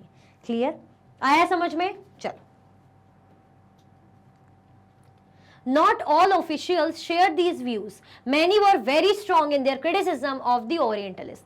लेकिन जो officials थे सारे, कहने को अगर हम समझे जाए तो हर कोई इस चीज से अग्री नहीं करते थे। होता है ना, दुनिया में बहुत टाइप के लोग होते हैं, तो हर कोई एक जैसे नहीं होंगे ना। अगर 10-20 लोग होंगे तो 10-20 में से बिल्कुल सभी, जो 20 लोग हैं सभी वो होंगे क्या जो एक जैसा सोचते होंगे? उसमें से 5 ऐसे हो सकते होंगे जो बिल्कुल अलग सोचते हो, 15 ऐसे होते होंगे जो थोड़ा बहुत सेम अलग इस टाइप का। ठीक है, तो जो सारे ऑफिशियल्स थे उनका ये सेम व्यू नहीं था, मतलब वो इस सेम व्यू को शेयर नहीं करते थे कि हाँ ठीक है ऐसा होना चाहिए। मतलब ये जो ओरिएंटलिस्ट थे इनका सपोर्ट करते हैं। ओरिएंटलिस्ट कौन? ओरिएंटलिस्ट वो होते हैं जो क्या करते हैं? जो एशियन लैंग्वेज को के बारे में जानते हैं और सीखते हैं, एशियन लैंग्वेज और कल्चर के बारे में। तो ये जो बाकी, जैसे हम बात करें विलियम जॉन्स की, कोलब्रुक की, क्या कर रहे थे? एशियन कल्चर, मतलब अगर हम इंडिया की बात करें, एशिया में इंडिया है, तो इंडिया के कल्चर, उनके लॉ, कानून, हर चीज के बारे में जानना चाह रहे थे। दैट मीन्स ये ओरिएंटलिस्ट है। लेकिन कुछ ऑफिशियल्स ऐसे थे जो इनको क्रिटिसाइज करते थे, इनकी आलोचना करते थे। तो मैंने बोला ना कि हर कोई एक जैसा नहीं होता, हर कोई जरूरी नहीं कि सेम चीज पसंद करे। आया समझ में? आगे बढ़े, चलो। This image represents how orientalist thought of British power in India. अब ये किसके बारे में? ये इमेज जो है शो कर रही है किसका? जो ओरिएंटलिस्ट के बारे में, कि उनका जो थॉट है, विचार किसका? ब्रिटिश पावर जो है इंडिया, उसके बारे में। You will notice that the majestic figure of Hastings, an enthusiastic supporter of the Orientalist, is placed between the standing figure of a Pandit and on one side and a seated Munshi on the other side. ये बोल रहे हैं कि बीच में जब आपको दिखेगी बड़ी सी पेंटिंग या इमेज जो बनाई हुई है, मॉन्यूमेंट, किसका? ये वॉरेन हेस्टिंग का है। किसका? वॉरेन हेस्टिंग का है। इस साइड कह रहे हैं कि पंडित है, इस साइड जो बैठे हुए हैं मुंशी हैं। ठीक है, ऐसे बीच में इनको खड़ा किया हुआ है। मैजेस्टिक सी इनकी इस तरीके से मॉन्यूमेंट ये बनाया हुआ है, फिगर ऐसे बनाया हुआ है। एक साइड मुंशी है, एक साइड जो है पंडित है। Hastings and other Orientalists needed Indian scholars to teach them the vernacular languages, tell them about local customs and laws, and help them translate and interpret ancient texts. अब ये क्या बोल रहे हैं? किसके बारे में पढ़ रहे हैं हम? हेस्टिंग के बारे में। हेस्टिंग कौन है? वॉरेन हेस्टिंग कौन है? ये भी ओरिएंटलिस्ट है। वॉरेन हेस्टिंग का नाम हमने पिछले चैप्टर्स में सुना है, 2-3 बार हम सुन चुके हैं। ये जो जिसकी बात हो रही है वॉरेन हेस्टिंग की, ये भी ओरिएंटलिस्ट है। मतलब ये भी एशियन लैंग्वेज, यानी कह सकते हैं इंडियन लैंग्वेजेस में या इंडिया की चीज़ों के बारे में नॉलेज रखने में इंटरेस्टेड रहते थे। ठीक है, तो इन्हें भी ओरिएंटलिस्ट कहा है, इसीलिए इनकी इमेज बनी है। तो एक साइड इनके पंडित है, एक साइड मुंशी, क्योंकि हिंदू मुस्लिम्स का इस तरीके से कह रहे हैं। अब Hastings and other Orientalists needed Indian scholars to teach them the vernacular languages, tell them about local customs and laws, and help them translate and interpret ancient texts. जो हेस्टिंग्स थे और जो अदर ओरिएंटलिस्ट थे, वो क्या चाहते थे Indian scholars से? कि इन्हें क्या पढ़ाए? वर्नेकुलर लैंग्वेजेस इन्हें पढ़ाई जाए। क्या चाह रहे थे? कि ये जो स्कॉलर्स हैं, है ना, इंडियन स्कॉलर्स, ये इन लोगों को, ब्रिटिशर्स को वर्नेकुलर लैंग्वेजेस सिखाएं। ये वर्नेकुलर लैंग्वेज क्या हो जाती है? Local languages, local dialect. ठीक है, ये लोकल डायलेक्ट क्या अलग करते हैं? कि वर्नेकुलर लैंग्वेज मतलब जो local languages, local dialect use हो रही है, इसका किससे डिस्टिंक्ट करें कि किससे अलग होती है? स्टैंडर्ड लैंग्वेज से। इनके लिए मेन लैंग्वेज किसको मान रहे थे? इंग्लिश को। अब इंग्लिश के अदर जो लैंग्वेजेस है उसको वर्नेकुलर लैंग्वेज, जो इंडिया में जो यूज होती है। Tell them about local customs and laws. वो क्या चाह रहे थे? कि ये जो इंडियन स्कॉलर्स हैं ये इन्हें लैंग्वेजेस सिखाएं, ये इन्हें जो भी इंडिया के लोकल कस्टम्स है ना, ये रीति रिवाज है, कानून है, इनके बारे में सिखाएं। And help them translate and interpret ancient text, और इनकी हेल्प करें ताकि ये क्या करे? ट्रांसलेट कर सके और इंटरप्रेट कर सके किसको? एंशिएंट टेक्स्ट को। ठीक है, Hastings took the initiative to set up Calcutta Madrasa and believed that the ancient customs of the country and Oriental learning ought to be the basis of British rule in India. अगर हम बात करें Hastings की, तो क्या कह रहे हैं? हेस्टिंग्स ने इनिशिएटिव लिया। क्या इनिशिएटिव लिया इन्होंने? To set up the Calcutta Madrasa. इन्होंने जो हमने देखा था ना कैलकाटा में मदरसा सेटअप हुआ, जो कब 17 हमने देखा था 81 में, तो वो मदरसा सेटअप करने के लिए इन्होंने भी इनिशिएट लिया। And believe that the ancient customs of the country and oriental learning और to be basis of British rule in India. इन्होंने क्या बनाया कि इन्होंने ये बिलीव करा कि जो एंशियंट कस्टम है, किसके, जो कंट्री के जो पुराने जो कस्टम्स हैं, जो इनके रीति रिवाज हैं, है ना, उसको क्या बनाए, उसको समझा जाए, उसको जानना चाह रहे थे। And oriental learning ought to be the basis of British rule in India, और जो ओरिएंटल लर्निंग है इसके थ्रू क्या हो, ब्रिटिश रूल जो है स्थापित हो पाए इंडिया में आराम से। मतलब ये क्या जानना चाह रहे थे कि इंडिया के बारे में सब कुछ जानना चाह रहे थे, उसके कस्टम, वहाँ की लैंग्वेजेस, है ना, ट्रेडिशन, हर चीज़ के बारे में, कायदे कानून, हर चीज़ के बारे में, ताकि क्या हो सके, जो जब ये रूल कर रहे हैं इंडिया में, रूल करेंगे या जो इनका रूल चल रहा है, तो आराम से मैनेज कर पाए चीज़ें। ये होता है ना कि हम बोलते हैं कि इनके एरिया में तो हम जा रहे हैं, तो अभी हमारे लिए नया है, तो अपन क्या बोलते हैं कि थोड़ा सा क्या करो, थोड़ा सा नॉलेज लेके चले जाओ कि कैसे कैसे क्या करना है, तो आपको ईजी पड़ेगा। तो ऐसे ही नॉलेज ले रहे थे ताकि ईजी हो चीज़ें। क्लियर? इनिशिएट किसने करा था, इनिशिएटिव किसने लिया था, वॉरेन हेस्टिंग ने। ये भी ओरिएंटलिस्ट थे, ठीक है। अच्छा, ये क्या है बता रहे हैं, ये मॉन्यूमेंट है किसका, वॉरेन हेस्टिंग्स का, by Richard Westmacott 1830, now in Victoria Memorial in Calcutta. ठीक है, ये मॉन्यूमेंट बना हुआ है किसका, वॉरेन हेस्टिंग का। किसने बनाया, रिचर्ड वेस्टमकोट 1830 में, जो कहाँ है, विक्टोरिया मेमोरियल ऑफ कैलकाटा में। क्लियर? आगे बढ़े, चलो। ओरिएंटलिस्ट, ये ओरिएंटलिस्ट क्या होता है पहले इसको देखते हैं।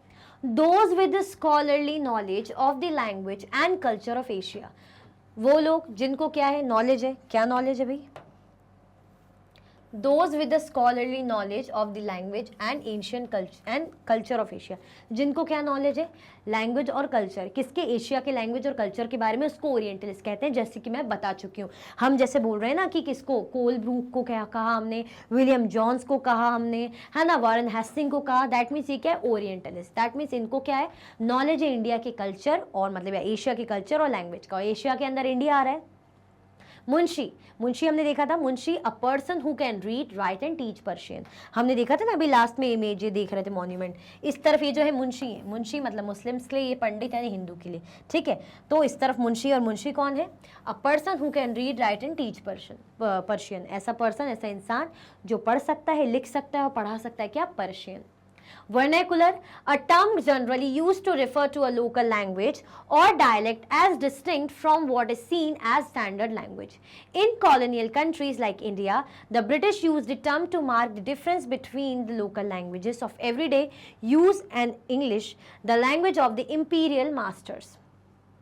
जो वर्निकुलर है, क्या बोल रहे हैं, ये टर्म किस लिए यूज होता है, a term generally use to refer to a local language और dialect as distinct from what is seen as the standard language. जो स्टैंडर्ड लैंग्वेज है उससे अलग जो यूज़ किया जाता है वो डायलेक्ट है, वो लैंग्वेज है।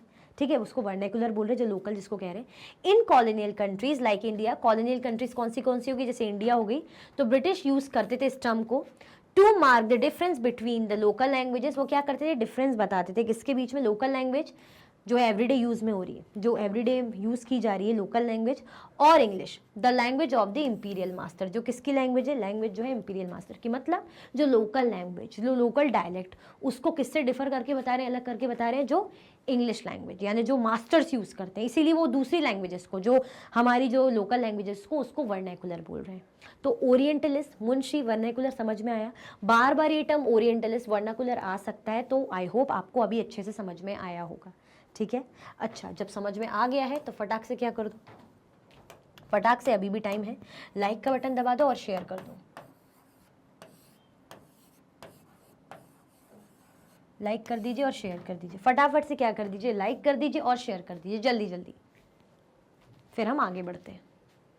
चलो,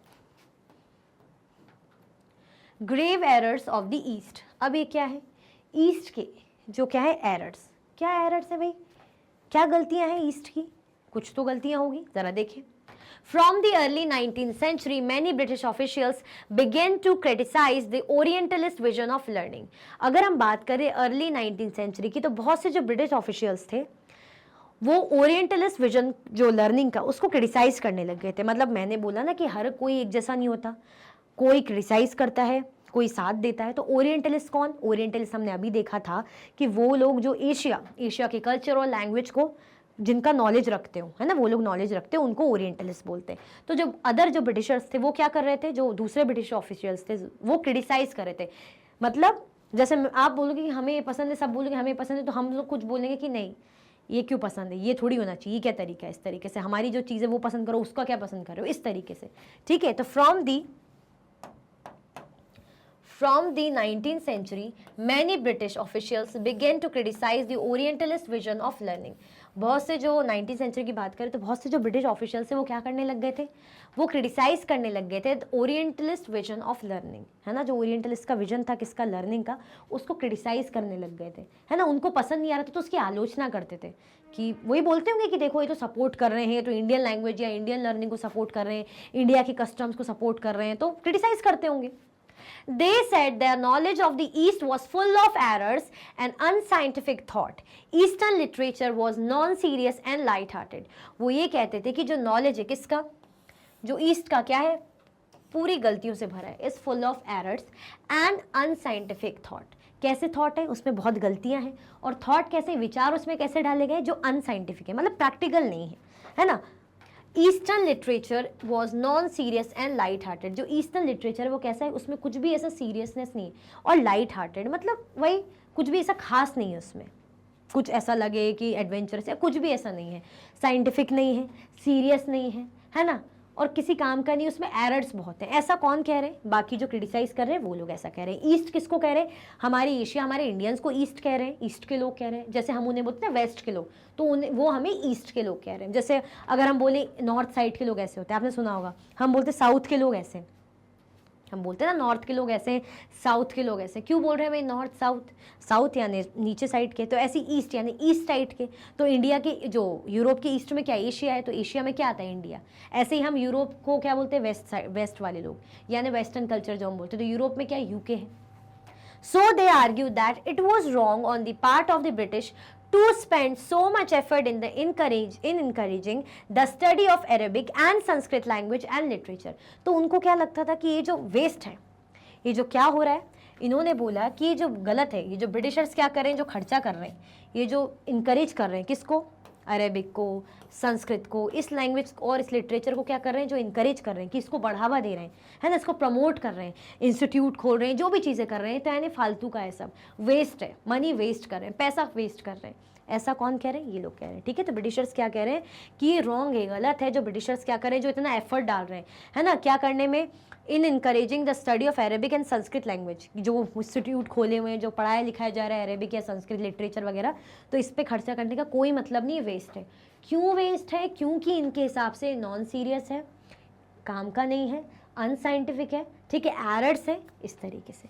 अब क्रिटिसाइज की बात हो रही है। अभी क्या हो रहा था, जो सपोर्टर थे, मतलब जो ओरिएंटलिस्ट थे, जो प्रमोट कर रहे थे, तो वो कर रहे थे, लेकिन अब ऐसा तो है नहीं ना कि हर कोई प्रमोट कर रहा है, उन्होंने तो प्रमोट किया, लेकिन यहाँ से क्रिटिसिज्म भी था। तो कौन कौन क्रिटिसाइज कर रहे थे वो भी हम देखेंगे। क्लियर, इतना समझ में आया कि नहीं आया, आगे बढ़े, चलो। James mill was one of those who attack the orientalist. James मिल उनमें से एक थे जिन्होंने क्या करा था, जिन्होंने ओरिएंटलिस्ट पे क्या करा था, अटैक करा था। अटैक मतलब ऐसा कोई बमबारी नहीं करी, है ना, गोली वगैरह नहीं चलाई, तलवार भाला नहीं चला। अटैक मतलब एक बातों से अटैक, जैसे आपकी मैम ने कुछ स्टेटमेंट दिया तो आपने भी कुछ स्टेटमेंट दिया कि हाँ हमारी मैम तो बड़ा कह रही, जैसे ऐसा होता है, उन्होंने कुछ नहीं करा, दैट मीन्स आपने उनकी बात, उनको उन पर अटैक, है ना, उन पर एक टॉन्ट मारा, ठीक है, क्रिटिसाइज किया, आलोचना की। तो ऐसे ही जेम्स मिल का नाम मुझे नहीं लगता कुछ नया है, अनोखा है, बहुत अच्छे से सुना होगा ये नाम। जेम्स मिल नाम याद है कि नहीं, जेम्स मिल, ठीक है। तो जेम्स मिल उन्हीं में से एक थे जिन्होंने क्या करा था, ओरिएंटलिस्ट पे अटैक करा था। The British effort he declared should not be to teach what the natives wanted और what they respected in order to please them and win a place in their heart. उन्होंने कहा, जो British है, जो efforts लगा रहे हैं ना, किस चीज़ में, ये कहा कि should not B teach what the natives wanted, वो नहीं पढ़ाना चाहिए जो नेटिव्स चाह रहे हैं, उसे नहीं पढ़ाना चाहिए, और what they respected in order to please them and win a place in their heart. मतलब जो नेटिव्स को जो बताया जा रहा है ना कि जो पढ़ना चाह रहे हैं, जिसको उनको इंटरेस्ट है, नेटिव्स को, उनको क्या इंटरेस्ट है, पर्शियन सीखने में, उन्हें क्या इंटरेस्ट है, इस्लामिक लॉ सीखने में, उन्हें क्या इंटरेस्ट है, संस्कृत लिटरेचर, ये सब सीखने में, पोइट्री सीखने में। तो ये कहने के ब्रिटिशर्स को वो नहीं सिखाना चाहिए, ठीक है, इस बेसिस पे नहीं कि उनके दिलों में जगह बनानी है, तो वो उसमें वेस्ट नहीं करना चाहिए। The aim of education ought to be to teach that was what was useful and practical. जो एजुकेशन का महत्व है, जो एम है, वो क्या होना चाहिए कि वो पढ़ाया जाए जो उनके लिए क्या हो, काम का हो और प्रैक्टिकल हो। ऐसी चीज़ पढ़ाओ ना जो उनके काम आए, जो प्रैक्टिकल यूज़ में हो, रियल लाइफ में जो यूज़ हो। ये सब पढ़ा के क्या फ़ायदा? क्यों? क्योंकि इनके हिसाब से इन्हें क्या लग रहा था, प्रैक्टिकल चीज़ें नहीं हो रही, अनसाइंटिफिक है, लिटररी चीज़ें हैं, नॉन सीरियस चीज़ें, इस तरीके से। So Indians should be made familiar with the scientific and technical advances that the West had made rather than with the poetry and sacred literature of the Orient. So Indians ने क्या करा इस चीज़ से? So Indians should be made familiar with the scientific and technical advances. तो Indians को क्या करना चाहिए, साइंटिफिक और टेक्निकल एडवांसेस से उनको फेमिलियर कराना चाहिए, उसके बारे में बताना चाहिए। That the west had made, जो वेस्टर्न लोगों ने बनाया, वेस्ट मतलब जो इंग्लिश या यूरोपियन लोगों ने बनाया, वो चीज़ सिखाओ इन्हें। जो इन्वेंशंस की, जो डिस्कवरीज की, जो टेक्निकल चीज़ें हमारे पास है, जो हमारा इतना एडवांस है मॉडर्न लोग है, वो इन्हें सिखाओ। इन्हीं की चीज़ इन्हें सिखा के क्या फ़ायदा, हमारी चीज़ सिखाओ ना जो काम की भी है, जो प्रैक्टिकल यूज़ में होगी, जो यूज़फुल होगी, ऐसा ये कह रहे हैं। rather than with the poetry and sacred literature of the Orient. ये जो सिखाया जा रहा है, जो पोइट्री, ये जो सेक्रेट लिटरेचर है जो ओरिएंट की, ये सिखाने का क्या फ़ायदा? इन्हें वो सिखाओ साइंटिफिक चीज़ें, टेक्निकल चीज़ें जो इनके काम आएगी। ठीक है, क्लियर आया समझ में क्या कह रहे हैं? तो किसने, कौन थे? जेम्स मिल की बात हो रही है। तो जेम्स मिल क्या थे? ये भी उनमें से एक थे जिन्होंने ओरिएंटलिस्ट पे क्या करा था भाई, उनको क्रिटिसाइज़ किया था। इनका कहना है कि जो भी इंडियन जो लिटरेचर है, जो भी चीज़ें सिखाई जा रही है, इंडियन जो लैंग्वेज जो लर्निंग है, वो क्या है, बेसलेस है, किसी काम की नहीं, ऐसा इनका मानना है। ठीक है, साथ में क्या कह रहे हैं, जो ब्रिटिश जो एफर्ट है, उन्होंने डिक्लेयर करा कि जो एफर्ट ये लोग लगा रहे हैं कि इनके दिलों में जगह बनाने का, वो कोई फ़ायदे का नहीं है। इनको ऐसा ज्ञान दो इंडियंस को जो हमने बनाया है, हमने डिस्कवरी की, जो हमारे टेक्निक्स हैं, जो हमारे इन्वेंशन है, वो सिखाओ। ठीक है, ये सब इनके कुछ काम नहीं आएगा। क्लियर, आगे बढ़े, क्रिटिसाइज कर रहे हैं ना। By the 1830s, the attack on the Orientalists became sharper. अब 1830s में जो ओरिएंटलिस्ट में अटैक है, मतलब उन पे और भी लोग क्या हो रहे थे, धीरे धीरे उनको टॉन्ट करने आ रहे थे बेसिकली। ठीक है, तो the attack on the orientalist become sharper, और ज़्यादा बात बढ़ गई थी। One of the most outspoken and influential of such critics of the time was Thomas Babington Macaulay. अब इनमें से जो मोस्ट और ऐसे थे जो काफ़ी ज़्यादा आउटस्पोकन थे, हम बोलते थे बड़ी आउटस्पोकन इंसान है, मतलब एकदम से बोल देती बिना ज़्यादा सोचे, है ना, बिल्कुल बिना डरे, बिना झिझके। जैसे हम बोलते हैं ना कि अपनी कुछ आप ओपिनियन बता रहे हो, थोड़ा आप सोचते हो, हिचकते हो, डरते हो, हेजिटेट करते हो, तो बिना डरे बिना झिझके जो अपनी ओपिनियन बता रहे हैं। ठीक है, तो इन क्रिटिक्स के बारे, इनको क्रिटिक्स करा किसने, थॉमस बेबिंगटन मैक्यूले ने। He saw India as an uncivilised country that needed to be civilise. वो कैसे देखते थे इंडिया को? कहते थे कि एक अनसिविलाइज कंट्री है इंडिया। क्या है? एक अनसिविलाइज कंट्री है जिसको सिविलाइज करने की बहुत ज़्यादा ज़रूरत है। That needed to be civilise. India क्या है? अनसिविलाइज कंट्री है जिसको सिविलाइज करने की ज़रूरत है। Clear? No branch of Eastern knowledge, according to him, could be compared to what England had produced. Who could deny, declared Macaulay, that a single shelf of a good European library was worth the whole native literature of India and Arabia. अब ये कह रहे हैं, इन्होंने, जैसे James मिल ने कहा कि नॉन सीरियस है, अनसाइंटिफिक है, कोई फ़ायदा नहीं, वेस्ट है, इनको ऐसी चीज़ें सिखाओ जो हमने इन्वेंट की, जो हमारी डिस्कवरीज है, ये सिखाओ जो इनके काम आएगा। ये कह रहे हैं कि इनको ऐसा लगता है कि इंडियंस क्या है, सिविलाइज नहीं है, बिल्कुल अनसिविलाइज लोग हैं, इनको सिविलाइज करने की ज़रूरत है, कल्चर्ड बनाने की ज़रूरत है। ये भी कह रहे हैं कि कोई भी ब्रांच ईस्टर्न नॉलेज की, ईस्टर्न नॉलेज वही जो एशिया इंडिया की बात हो रही है, तो ईस्टर्न नॉलेज की कोई भी ब्रांच इतनी हमारे लेवल की नहीं है जिसको हम कंपेयर कर सके किसके, इंग्लैंड के लेवल से। मतलब ये कह रहे हैं कि जो इनका लेवल है, इनकी जो पढ़ाई लिखाई है, लर्निंग है, बेसिकली इनकी जो टेक्स्ट है, जो लिटरेचर है, जो लीगल लॉ, जो भी चीज़ें हैं, इनका लेवल हमारे सामने कुछ भी नहीं, ऐसा ये कह रहे हैं। क्लियर आया समझ में? जैसे कोई बोलता है ना कि अरे मेरे सब्जेक्ट में जितने मार्क्स हैं ना, जितने एक सब्जेक्ट में मेरे मार्क्स हैं, इतने इसके 4 सब्जेक्ट्स में मिला के भी नहीं आए होंगे। तो वही वो कह रहे हैं कि इनका हमसे कोई कंपैरिजन ही नहीं है। Who could deny, he had produced, who could deny, declared Macaulay, that a single shelf of a good European library was worth the whole native literature of India and Arabia. वो ये कह रहे हैं कि जो single shelf है किसका, जो यूरोपियन लाइब्रेरी का, वो कहीं ज़्यादा क्या है, उसमें वो कहीं ज़्यादा वर्दी है किसको मिला के, टोटल जो लिटरेचर है इंडिया और अरेबिया की मिला के। समझ आए? मतलब वो क्या कहना चाह रहे हैं, हमें वो कर रहे हैं कि इनकी जो चीज़ें हैं वो कुछ काम की नहीं है।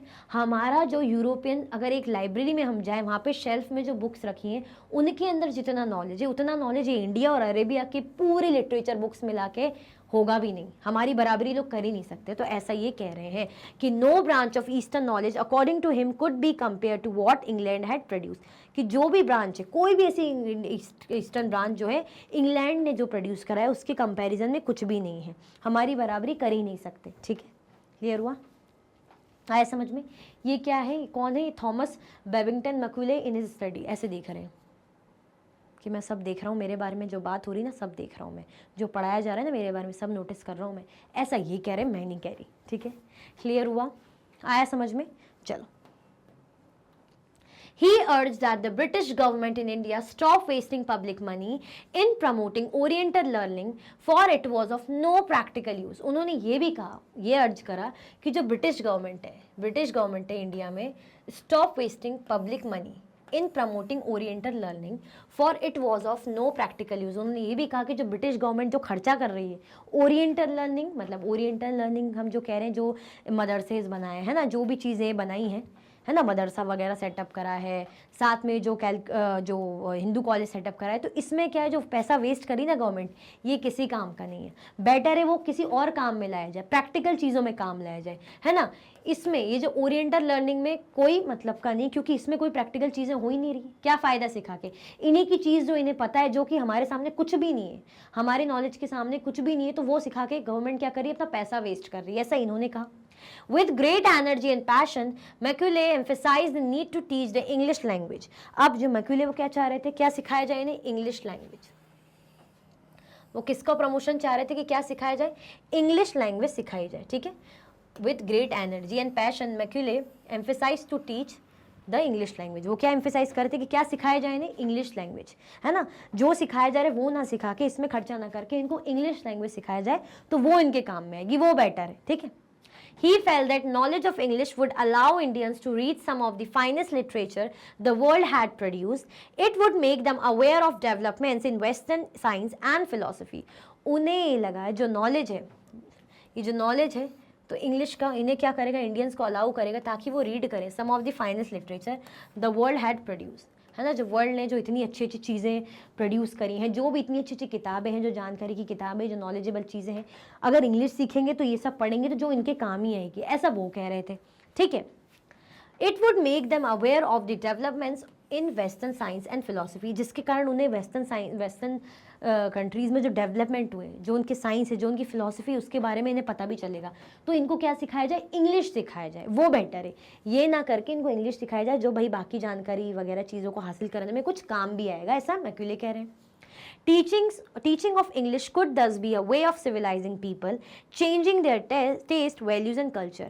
अब जो इंग्लिश को अगर सिखाया जाएगा तो जिससे क्या होगा, कम से कम ये सिविलाइज बनेंगे, है ना, कुछ सीखेंगे, इंग्लिश कल्चर सीखेंगे, है ना, उनकी तरह टेस्ट, उनकी तरह कल्चर, कस्टम सब इंग्लिश जैसा सीखेंगे तो सिविलाइज बनेंगे। ठीक है, तो teaching of English could thus be way of civilising people, changing their taste, values and culture.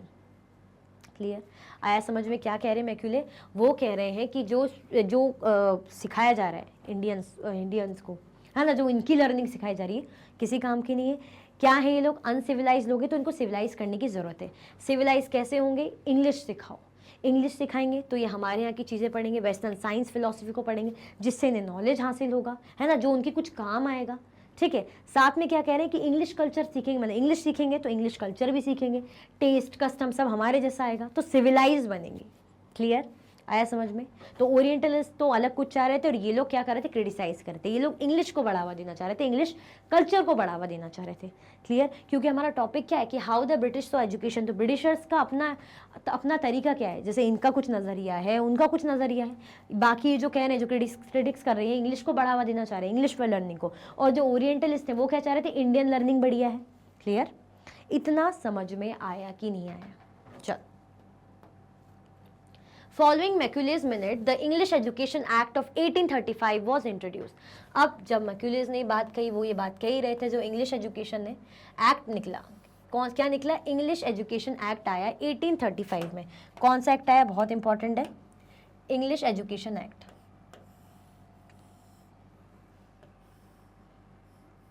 English education act को क्या करा गया, इंट्रोड्यूस करा गया। Clear? The decision was to make English the medium of instruction for higher education and to stop the promotion of Oriental institutions like the Calcutta Madrasa and Banaras Sanskrit College. अब ये कह रहे हैं कि ये decision है, क्या बनाया गया decision? This decision was to make English the medium of instruction for higher education. वो ये चाह रहे थे कि हायर एजुकेशन के लिए क्या मीडियम बने, इंस्ट्रक्शन का मीडियम इंग्लिश बने, मतलब इंग्लिश मीडियम से चीज़ें हों, इंग्लिश में चीज़ें हों, and to stop the promotion of oriental institution like the Calcutta Madrasa and Banaras Sanskrit. तो जब वो क्या चाह रहे थे कि हायर एजुकेशन किस बेसिस पे हो, इंग्लिश के बेसिस पे, इंग्लिश का मीडियम रहे, तो क्या चाह रहे थे कि जो बाकी चीज़ें जो प्रमोशन हो रहा है, ओरिएंटल इंस्टीट्यूशन कौन से खुले हुए थे, जैसे मदरसा हुआ था, ठीक है, कैलकाटा में, यहाँ बनारस में संस्कृत कॉलेज था, तो इनमें इनको पहले रोक लगाया जाए, इनमें जो प्रमोशन हो रहा है ओरिएंटल लर्निंग को उसको पहले रोका जाए, ठीक है, बढ़ावा किसको दिया जाए, इंग्लिश लैंग्वेज को, इंग्लिश लर्निंग को। These institutions were seen as the temples of darkness that were falling off themselves into decay. In institution को कैसे लिया गया कि भाई जो होते हैं ना मंदिर, जो खुद ही खुद में खंडर हुए जा रहे हैं ना, अंधकार में क्या हुए जा रहे, खंडर हुए जा रहे, ऐसा इनको माना जा रहा था, क्योंकि उनके हिसाब से कुछ काम का ही नहीं है, ये खुद की चीज़ सीख के क्या करेंगे, इनको हमारी चीज़ें सिखाओ जो काम भी आएगी, इनके यूज़ भी आएगी। English text book now began to be produce for schools. Schools के क्या बनाई गई भाई, स्कूल्स में अब इंग्लिश टेक्स्ट बुक्स जो है मिलना शुरू हो गई। पहले क्या था, जैसे वही जो उनकी लैंग्वेज संस्कृत जो कर रहे हैं, जो लिटरेचर पोइट्री वगैरह की है ना, और मुस्लिम्स की जो हम देख रहे हैं अरेबिक पर्शियन, तो अब इंग्लिश को जो है टेक्स्ट बुक यहाँ पे अवेलेबल कराएगी, प्रोड्यूस कराएगी। क्यों कराई गई? ताकि इंग्लिश लैंग्वेज का बोलबाला बढ़े, मतलब अब इंग्लिश लैंग्वेज यूज में हो। क्लियर? आया समझ में? चलो, लैंग्वेज ऑफ द वाइज। अब ये क्या कह रहे हैं, थॉमस बेबिंगटन मैक्यूले कह रहे हैं, language of the wise emphasizing the need to teach English, Macaulay declared।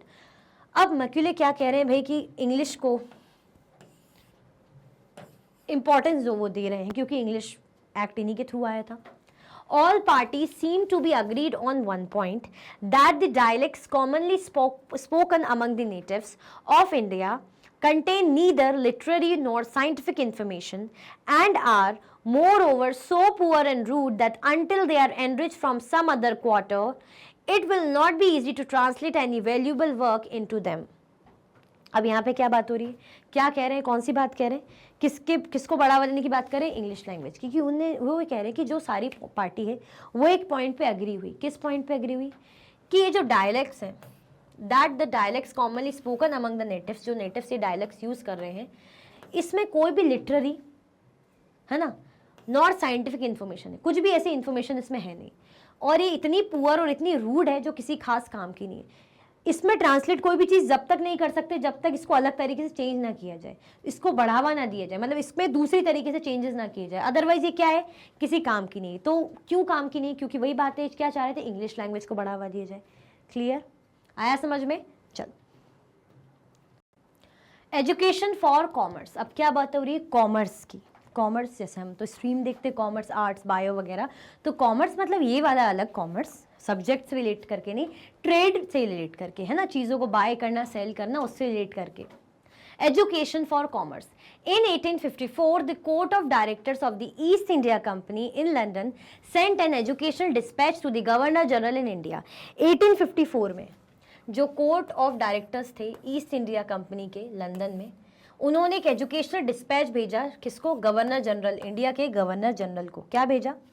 एक एजुकेशनल डिस्पैच भेजा, ठीक है, इशूड बाय चार्ल्स वुड। किसने इशू किया था? इसको किया था चार्ल्स वुड ने, जो कौन थे? जो प्रेसिडेंट थे board of control of company. It has come to be known as Wood's dispatch. जो किसको भेजा था? वुड को, चार्ल्स वुड को, जो क्या थे? प्रेसिडेंट थे board of control of the company. बोलते ना बोर्ड, कंपनी के जो है चेयरमैन, इस तरीके से बोर्ड ऑफ डायरेक्टर्स, इस तरीके से जो बोलते हैं, तो ऐसे ये प्रेसिडेंट थे वुड, ठीक है, जिसको क्या नाम दिया गया? Wood's dispatch. क्या नाम दे दिया? जिसको नाम दे दिया Wood's dispatch. Outlining the educational policy that was to be followed in India, it emphasized once again the practical benefits of a system of European learning as opposed to Oriental knowledge। अब इन्होंने क्या करा, किस चीज़ पे भाई वो जो है फोकस करा? Outlining the educational policy that was to be followed in India। Education policy को आउटलाइन किया जो इंडिया में फॉलो करने को थी. It emphasized once again the practical benefit of system of European learning as opposed to Oriental knowledge. तो इन्होंने क्या बताया, ये भी मतलब बेसिकली यही समझ लीजिए कि ये भी किसके सपोर्ट में थे, जो है यूरोपियन लर्निंग के ही सपोर्ट में थे, है ना. तो ये क्या चीज़ थी, इसमें क्या क्या पॉलिसी आउटलाइन की थी जो इंडिया को मतलब that was to be followed in India, जो इंडिया में फॉलो करना ज़रूरी था. कुछ आउटलाइन जो बोलते हैं ना कि ये पॉइंट्स कुछ, तो it emphasise once again the practical benefits of system of European learning as oppose to oriental knowledge. मतलब इसमें क्या बताया जा रहा था कि ओरिएंटल नॉलेज में क्या चीज़ें होती हैं, ओरिएंटल नॉलेज में चीज़ें प्रैक्टिकली हो नहीं रही हैं, ओरिएंटल नॉलेज में चीज़ें प्रैक्टिकली हो नहीं रही हैं. ओरिएंटल नॉलेज जैसे कि हमने बताया वही जो लर्निंग, जो इंडियन लर्निंग की बात हो रही है उसी की बात हो रही है, तो उसमें चीज़ें हो नहीं रही हैं. और जो यूरोपियन लर्निंग है वो कैसी है, प्रैक्टिकल है, जो कुछ काम आएगी. क्लियर. तो उसमें कुछ आउटलाइन ये चीज़ें बताई जो इंडिया में फॉलो करना ज़रूरी था. मतलब ये किसको बढ़ावा दे रहे थे, बेसिकली यूरोपियन लर्निंग को. ठीक है. One of the practical uses the dispatch pointed to was economic. अब जो practical use था, जिसको dispatch क्या कह रहे हैं, dispatch ने point out करा, वो किस चीज़ से related था, वो economic था, है ना. monetary terms में वो क्या चीज़ थी, वो economic term में उन्होंने इसको use करा. European learning, it said, would enable Indians to recognize the advantages that flow from the expansion of trade and commerce and make them see the importance of developing the resources of the country. जो European learning है उन्होंने क्या कहा, would enable Indians to recognize the advantages that flow from the expansion of trade and commerce and make them see the importance of developing the resources of the country.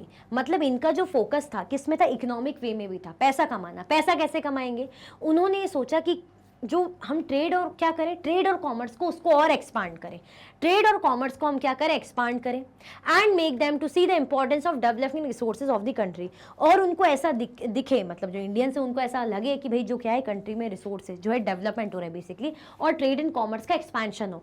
Trade and commerce की बात आ जाती है यानी पैसों की बात आ जाती है. ट्रेड एंड कॉमर्स क्यों कर रहा है, कोई भी व्यापार क्यों करेगा, पैसा कमाने के लिए, इकोनॉमी को गेन करने के लिए. Introducing them to European ways of life would change their taste and desire and create a demand for British goods. For Indians would begin to appreciate and buy things that were produced in Europe. अगर हम उन्हें क्या करेंगे, European चीज़ें introduce करेंगे, European ways of life introduce करेंगे, तो जिससे क्या होगा, उनके टेस्ट और डिज़ायर्स में चेंज आएगा. एंड इसलिए क्या होगा, डिमांड्स क्रिएट होगी किसके लिए, ब्रिटिश गुड्स के लिए, है ना. मतलब हम उन्हें अपनी चीज़ें सिखाएंगे, अपनी चीज़ों का उनको नॉलेज देंगे, तो जिससे क्या होगा, हमारी चीज़ों के लिए उनके डिमांड्स क्रिएट होगी, है ना. हमारी चीज़ों की उन्हें आदत लग जाएगी, है ना. Indians would begin to appreciate and buy things that were produce in Europe. Indians क्या करने लगेंगे, जो चीज़ें हैं अप्रिशिएट करने लगेंगे उनको, और जो चीज़ें हैं प्रोड्यूस हो रही यूरोप में उसको बाय करने लगेंगे, है ना. मतलब जब उन्हें यूरोपियन कल्चर की आदत लग जाएगी, तो आदत लगने के बाद वो क्या करेंगे, आदत लगने के बाद यही करेंगे ना कि वहाँ की चीज़ों को खरीदेंगे, वहाँ की चीज़ों का टेस्ट लग जाएगा, कल्चर ऐसा सीख जाएंगे, पहनावा हो गया, खाने पीने की चीज़ें हो गई, है ना, एटिकेट जो भी चीज़ें हैं, उनको लगेगा कि भाई आदत लग गई, तो क्या करेंगे, डिमांड करेंगे. अब डिमांड करेंगे तो यूरोप से जो चीज़ें आएंगी एक्सपोर्ट होंगी, इंडिया में इंपोर्ट होंगी, और जब ये लोग बेचेंगे तो यानी इनके पास तो पैसा आएगा ना, इंडियंस लोग इनसे खरीदेंगे. तो ट्रेड एंड कॉमर्स कि कैसे अपना सामान ज़्यादा से ज़्यादा यहाँ पे बेचें, यहाँ के लोगों को वहाँ की हमारे यूरोपियन कल्चर की आदत लगे तो हमारा ट्रेड बढ़ेगा.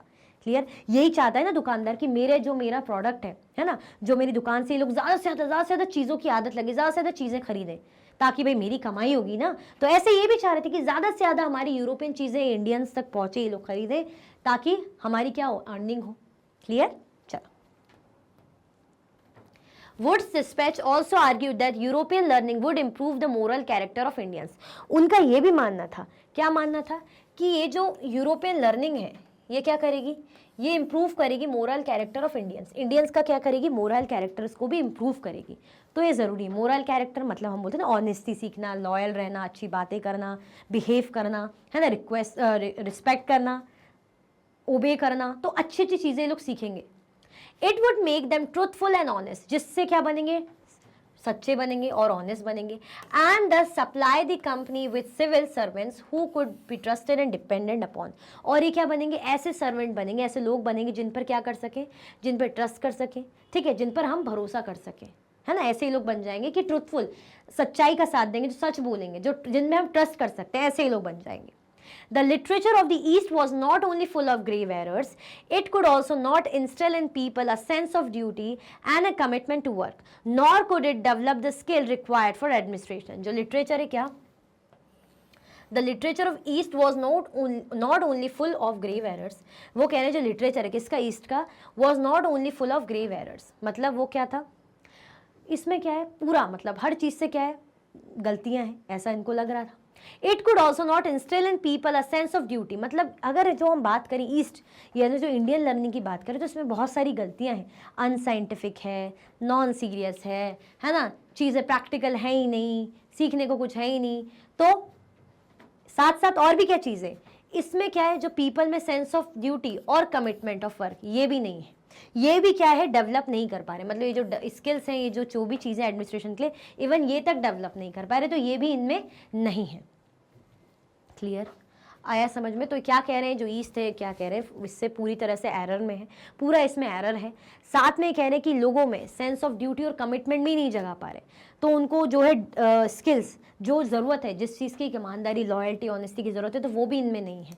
ठीक है, तो वो कैसे आएगी, वो अगर हम अपनी चीज़ें सिखाएंगे उसके थ्रू ही आएगी. ठीक है, आया समझ में? ये क्या है, ये बॉम्बे यूनिवर्सिटी है 19th सेंचुरी की. ये श्रीरामपुर कॉलेज है on the banks of the river Hooghly. क्या रिवर हुगली के भाई किनारों पे बनी हुई है, कैलकाटा में. ठीक है, चल. Following the 1854 dispatch, several measures were introduced by British. Education departments of the government were set up to extend control over all matters regarding education.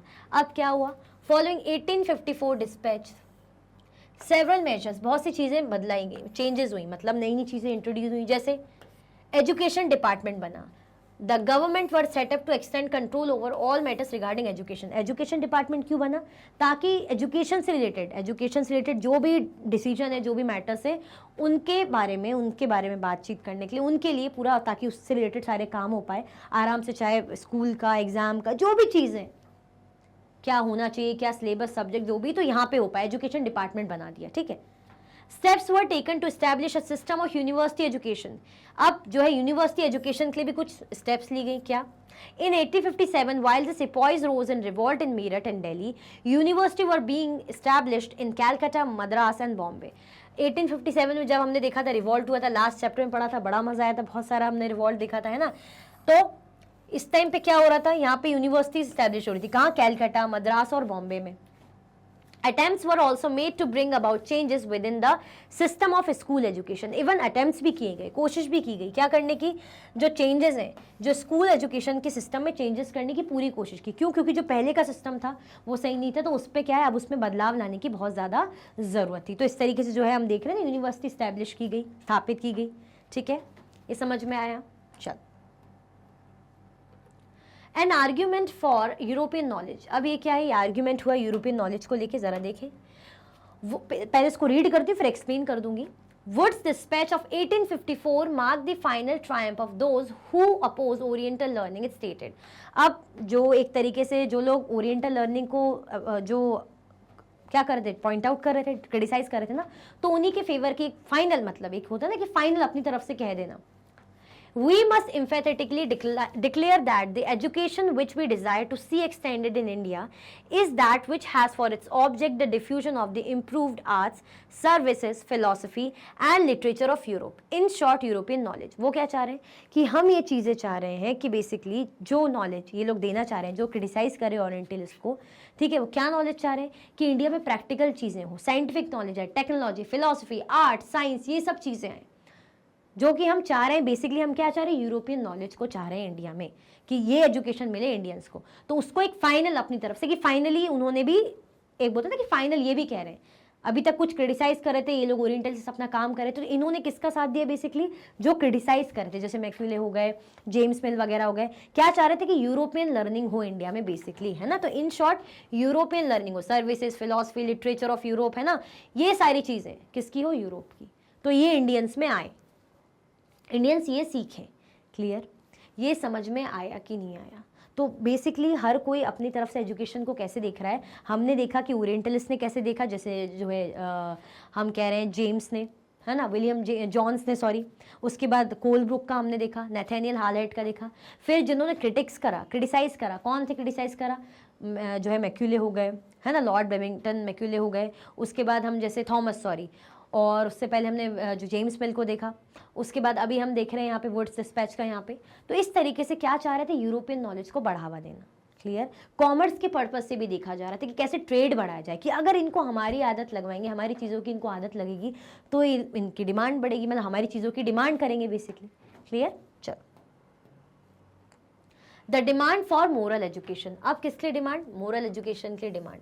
जो हम बोले ना नैतिक एजुकेशन, मोरल एजुकेशन, ये क्या है, ये विलियम कैरी हैं, स्कॉटिश मिशनरी हैं, who help establish the Serampore mission, जिन्होंने क्या करा था, सिरामपुर मिशन को इस्टेब्लिश करने में, मिशनरी इस्टेब्लिश करने में हेल्प की थी। ठीक है, William Carey.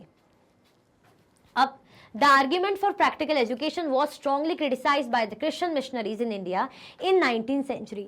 The missionaries felt that education should attempt to improve the moral character of the people and morality could be improved only through Christian education. अभी कह रहे हैं जो आर्ग्यूमेंट था, किस चीज से रिलेटेड आर्ग्यूमेंट था, जो आर्ग्यूमेंट था प्रैक्टिकल एजुकेशन के लिए, was strongly criticized by the Christian missionaries in India in the 19th century. जो आर्ग्यूमेंट था प्रैक्टिकल एजुकेशन को लेके, उसको काफ़ी ज़्यादा क्रिटिसाइज करा जा रहा था, है ना। जो क्रिश्चियन मिशनरीज है, मतलब बेसिकली जो प्रैक्टिकल एजुकेशन को लेके, वो किसने क्रिटिसाइज करा था, क्रिश्चियन मिशनरीज ने, है ना, 19th सेंचुरी में। The missionaries felt the education should attempt to improve the moral character of the people and morality could be improved only through Christian education. जो मिशनरीज थी वो क्या चाह रही थी कि बात प्रैक्टिकल की नहीं है, अगर हम चाहते हैं एजुकेशन को, मतलब एजुकेशन, तो हमें क्या करना चाहिए, हमें इम्प्रूव करना चाहिए पीपल के कैरेक्टर को, लोगों के कैरेक्टर को इम्प्रूव करना चाहिए। And morality could be improved only through Christian education. और ये कैसे इंक्रीज हो सकती है, इम्प्रूव हो सकती है, अगर क्रिश्चियन एजुकेशन हो, उसके थ्रू ये इंक्रीज हो सकती है। Until 1813, the East India Company was opposed to missionary activities in India. It feared that missionary activities would provoke reaction amongst the local population and make them suspicious of British presence in India. लेकिन until 1813 तक ये बात देखी जाए तो जो east Indian company थी वो मिशनरी एक्टिविटीज़ को अपोज करती थी, क्योंकि मिशनरी क्या कह रहे हैं कि प्रैक्टिकल नॉलेज नहीं, हम इन्हें मोरल वैल्यू सिखाएंगे जो क्रिश्चियन नॉलेज से, जो क्रिश्चियन लर्निंग से ही ये सीख पाएंगे, क्रिश्चियन एजुकेशन से ही आ पाएगी। अब 1830 तक जो ईस्ट इंडिया कंपनी थी ये अपोज करती थी मिशनरी एक्टिविटीज़ को, है ना, कि मोरल वैल्यू से रिलेटेड। क्यों? क्योंकि उन्हें लगता था कि अगर मिशनरी एक्टिविटीज़ होगी, अगर ये हमारी वैल्यूज सीखेंगे, जो क्रिश्चियन वैल्यूज सीखेंगे, तो कई इंडियंस लोग हमसे, मतलब होता है ना, चिड़ ना करने लगे, इन्हें ऐसा ना लगने लगे कि हम अपनी चीज़ें इनमें थोप रहे हैं। तो थोड़ा सा डर रही थी, हिचक रही थी कि कई इंडियंस लोग हमसे चिढ़ने ना लगे, तो ये अपनी इमेज क्या अच्छी बनाना चाह रहे थे। लेकिन अगर ऐसा करते, ऐसी चीज़ें होती, तो उन्हें लगता कि इंडियंस लोगों को ये ना लगे कि ये हमें क्या कर रहे हैं, हमारी चीज़ों से हमें हटा रहे हैं, दूर कर रहे हैं। ठीक है, तो it fear that missionary activities would provoke reaction amongst the local population. अगर मिशनरी एक्टिविटीज़ को बढ़ावा दिया गया, मतलब ये बोल रहे ना कि क्रिश्चियन मोरालिटी, इस एजुकेशन को बढ़ावा दिया गया, तो कहीं ये लोग गुस्से ना हो, मतलब हो जाए, इनको कहीं प्रोवोक ना कर दे, भड़का ना दे इस चीज़ को, मतलब भड़क ना जाए और ज़्यादा। ठीक है, that suspicious of British presence in India, और इनको क्या हो जाए, जो ब्रिटिश की प्रेजेंस है इंडिया में, इसके लिए कहीं ये लोग सस्पिशियस ना हो जाए, इनको डाउट वाउट ना आ जाए कि अरे यार ये लोग तो, इंडियंस लोग तो ऐसा, मतलब ये क्रिश्चियंस लोग तो ऐसा चाह रहे हैं, अपनी चीज़ें फैलाना चाह रहे हैं, तो उसको लेके इनके मन में और ज़्यादा डाउट ना क्रिएट हो जाए, तो अपनी इमेज मतलब बुरी नहीं करना चाह रहे थे बेसिकली। क्लियर हुआ, आया समझ में? आगे बढ़े, चलो। Unable to establish an institution with British controlled territories, the missionaries set up a mission at Srirampur in an area under the control of the Danish East India Company. अब institute जो है क्रिएट नहीं कर पा रहे थे British control के अंदर टेरिटरीज, तो जो मिशनरीज थी वो सेटअप हुई थी, कहाँ मिशन उन्होंने सेटअप करा था, श्रीरामपुर में, in an area under the control of Danish East India company. जब उन्हें लग रहा था कि भाई ब्रिटिश कंट्रोल के रहते, क्योंकि ईस्ट इंडिया कंपनी सपोर्ट नहीं कर रही थी, तो इन्होंने सोचा हम दानिश ईस्ट इंडिया कंपनी के अंडर इन्होंने अपना जो है सेटअप कर दिया, मतलब missionary. A printing press was setup in 1800, जो प्रिंटिंग प्रेस 1800 में सेटअप हुई, and a college stablish in 1818, और 1818 में जो है कॉलेज स्टैब्लिश हुआ। Over the 19th century missionary schools were set up all over India. अब 19th century में देखा गया जो मिशनरी स्कूल्स हैं वो लगभग 19th century तक जो स्कूल है इंडिया में ऑल ओवर सेटअप हो गए। After 1857, however, British government in India was reluctant to directly support missionary education. लेकिन देखा गया कि जो ब्रिटिश गवर्नमेंट है इंडिया में वो लगभग थोड़ा सा हिचक रही थी, हेजिटेट कर रही थी कि इनको सपोर्ट करने में, ये मिशनरी एजुकेशन को सपोर्ट करने में थोड़ा सा हेजिटेट कर रही थी. There was a feeling that any strong attack on local customs, practices, beliefs and religious ideas might enrage native opinions. उन्हें फीलिंग आ रही थी कहीं ऐसा ना हो कि स्ट्रॉन्ग जो इनकी जो चीज़ें अगर हम इनको सपोर्ट करेंगे, हम जो मिशनरी जो सेटअप हो रहा है एजुकेशन को सपोर्ट करेंगे, तो कहीं इनके अंदर आग ना भड़क जाए, कहीं ये गुस्से में ना आ जाए. ठीक है, इन्हें ये ना लगे कि हम इनके रिलीजियस आइडिया, इनकी चीज़ों को क्या कर रहे हैं, इनके कस्टम्स इनको हार्म पहुंचाना चाह रहे हैं, कि कहीं इन्हें ऐसा ना लग जाए. तो इसलिए खुल के ये सपोर्ट नहीं कर पा रहे थे, है ना, अपनी इमेज मतलब बुरी नहीं बनाना चाह रहे थे. तो मिशनरी ने भी क्या करा, जो सेटअप हुए इन्होंने भी भाई दानिश ईस्ट इंडिया कंपनी के अंदर यहाँ पे सेटअप हो गए. क्लियर आया समझ में? कोई कंफ्यूजन, दिक्कत तो नहीं? सो भाई इसी के साथ हमारे चैप्टर का जो कंप्लीट रिवीजन है उसका पार्ट फर्स्ट एंड होता है. हमने देखा ओरिएंटलिस्ट के बारे में कि उनके क्या सोच विचार थे हमारी हिंदी जो हमारे नेटिव लर्निंग को लेके, है ना, जो इंडियन लर्निंग की जो हम बात कर रहे हैं. और जो दूसरे थे कौन, जिन्होंने क्रिटिसाइज करा, वो क्या चाह रहे थे, यूरोपियन कल्चर या यूरोपियन लर्निंग को बढ़ावा दे रहे थे. जैसे हमने जेम्स मिल को देखा, लॉर्ड मैक्यूले को देखा जिनका नाम है थॉमस बेबिंगटन मैक्यूले, इन सब के बारे में, वुड्स डिस्पैच का देखा. अब जो नेक्स्ट पार्ट आएगा उसमें हम लोकल स्कूल्स की कंडीशन, महात्मा गांधी का क्या सोच है, उनका क्या कहना है, उनका क्या नजरिया है जो इंग्लिश एजुकेशन को लेके, टैगोर, रविंद्रनाथ टैगोर का क्या नजरिया है, वो सब हम देखेंगे और उसको अच्छे से एक्सप्लेन करूंगी और समझेंगे. फिर हमारा जो है चैप्टर का कंप्लीट रिवीजन नेक्स्ट पार्ट में, जो पार्ट 2 आएगा नेक्स्ट क्लास में, कंप्लीट हो जाएगा. इसी के साथ ये वीडियो एंड होती है. अगर आप और भी वीडियो के लेक्चर्स देखना चाहते हैं तो आप मैग्नेट ब्रेन्स के यूट्यूब चैनल, एप्लीकेशन और वेबसाइट पर देख सकते हैं. ई नोट्स और ई बुक्स की लिंक आपको डिस्क्रिप्शन बॉक्स में अवेलेबल है. ये सारे हाई क्वालिटी के कोर्सेज हैं जैसे कि CBSE board, Delhi board, Bihar board, UP board, MP board, Rajasthan board, Vedic maths, crash course, spoken English courses आपको अच्छी क्वालिटी में और 100% फ्री अवेलेबल है. आप हमें अदर प्लेटफॉर्म पर भी फॉलो कर सकते हैं, फेसबुक, इंस्टाग्राम, एक्स, टेलीग्राम और व्हाट्सएप पे. ज़्यादा से ज़्यादा लाइक कीजिए, ज़्यादा से ज़्यादा शेयर कीजिए और चैनल को सब्सक्राइब करना बिल्कुल भी ना भूलें. अपना ख्याल रखें. Thank you so much for watching.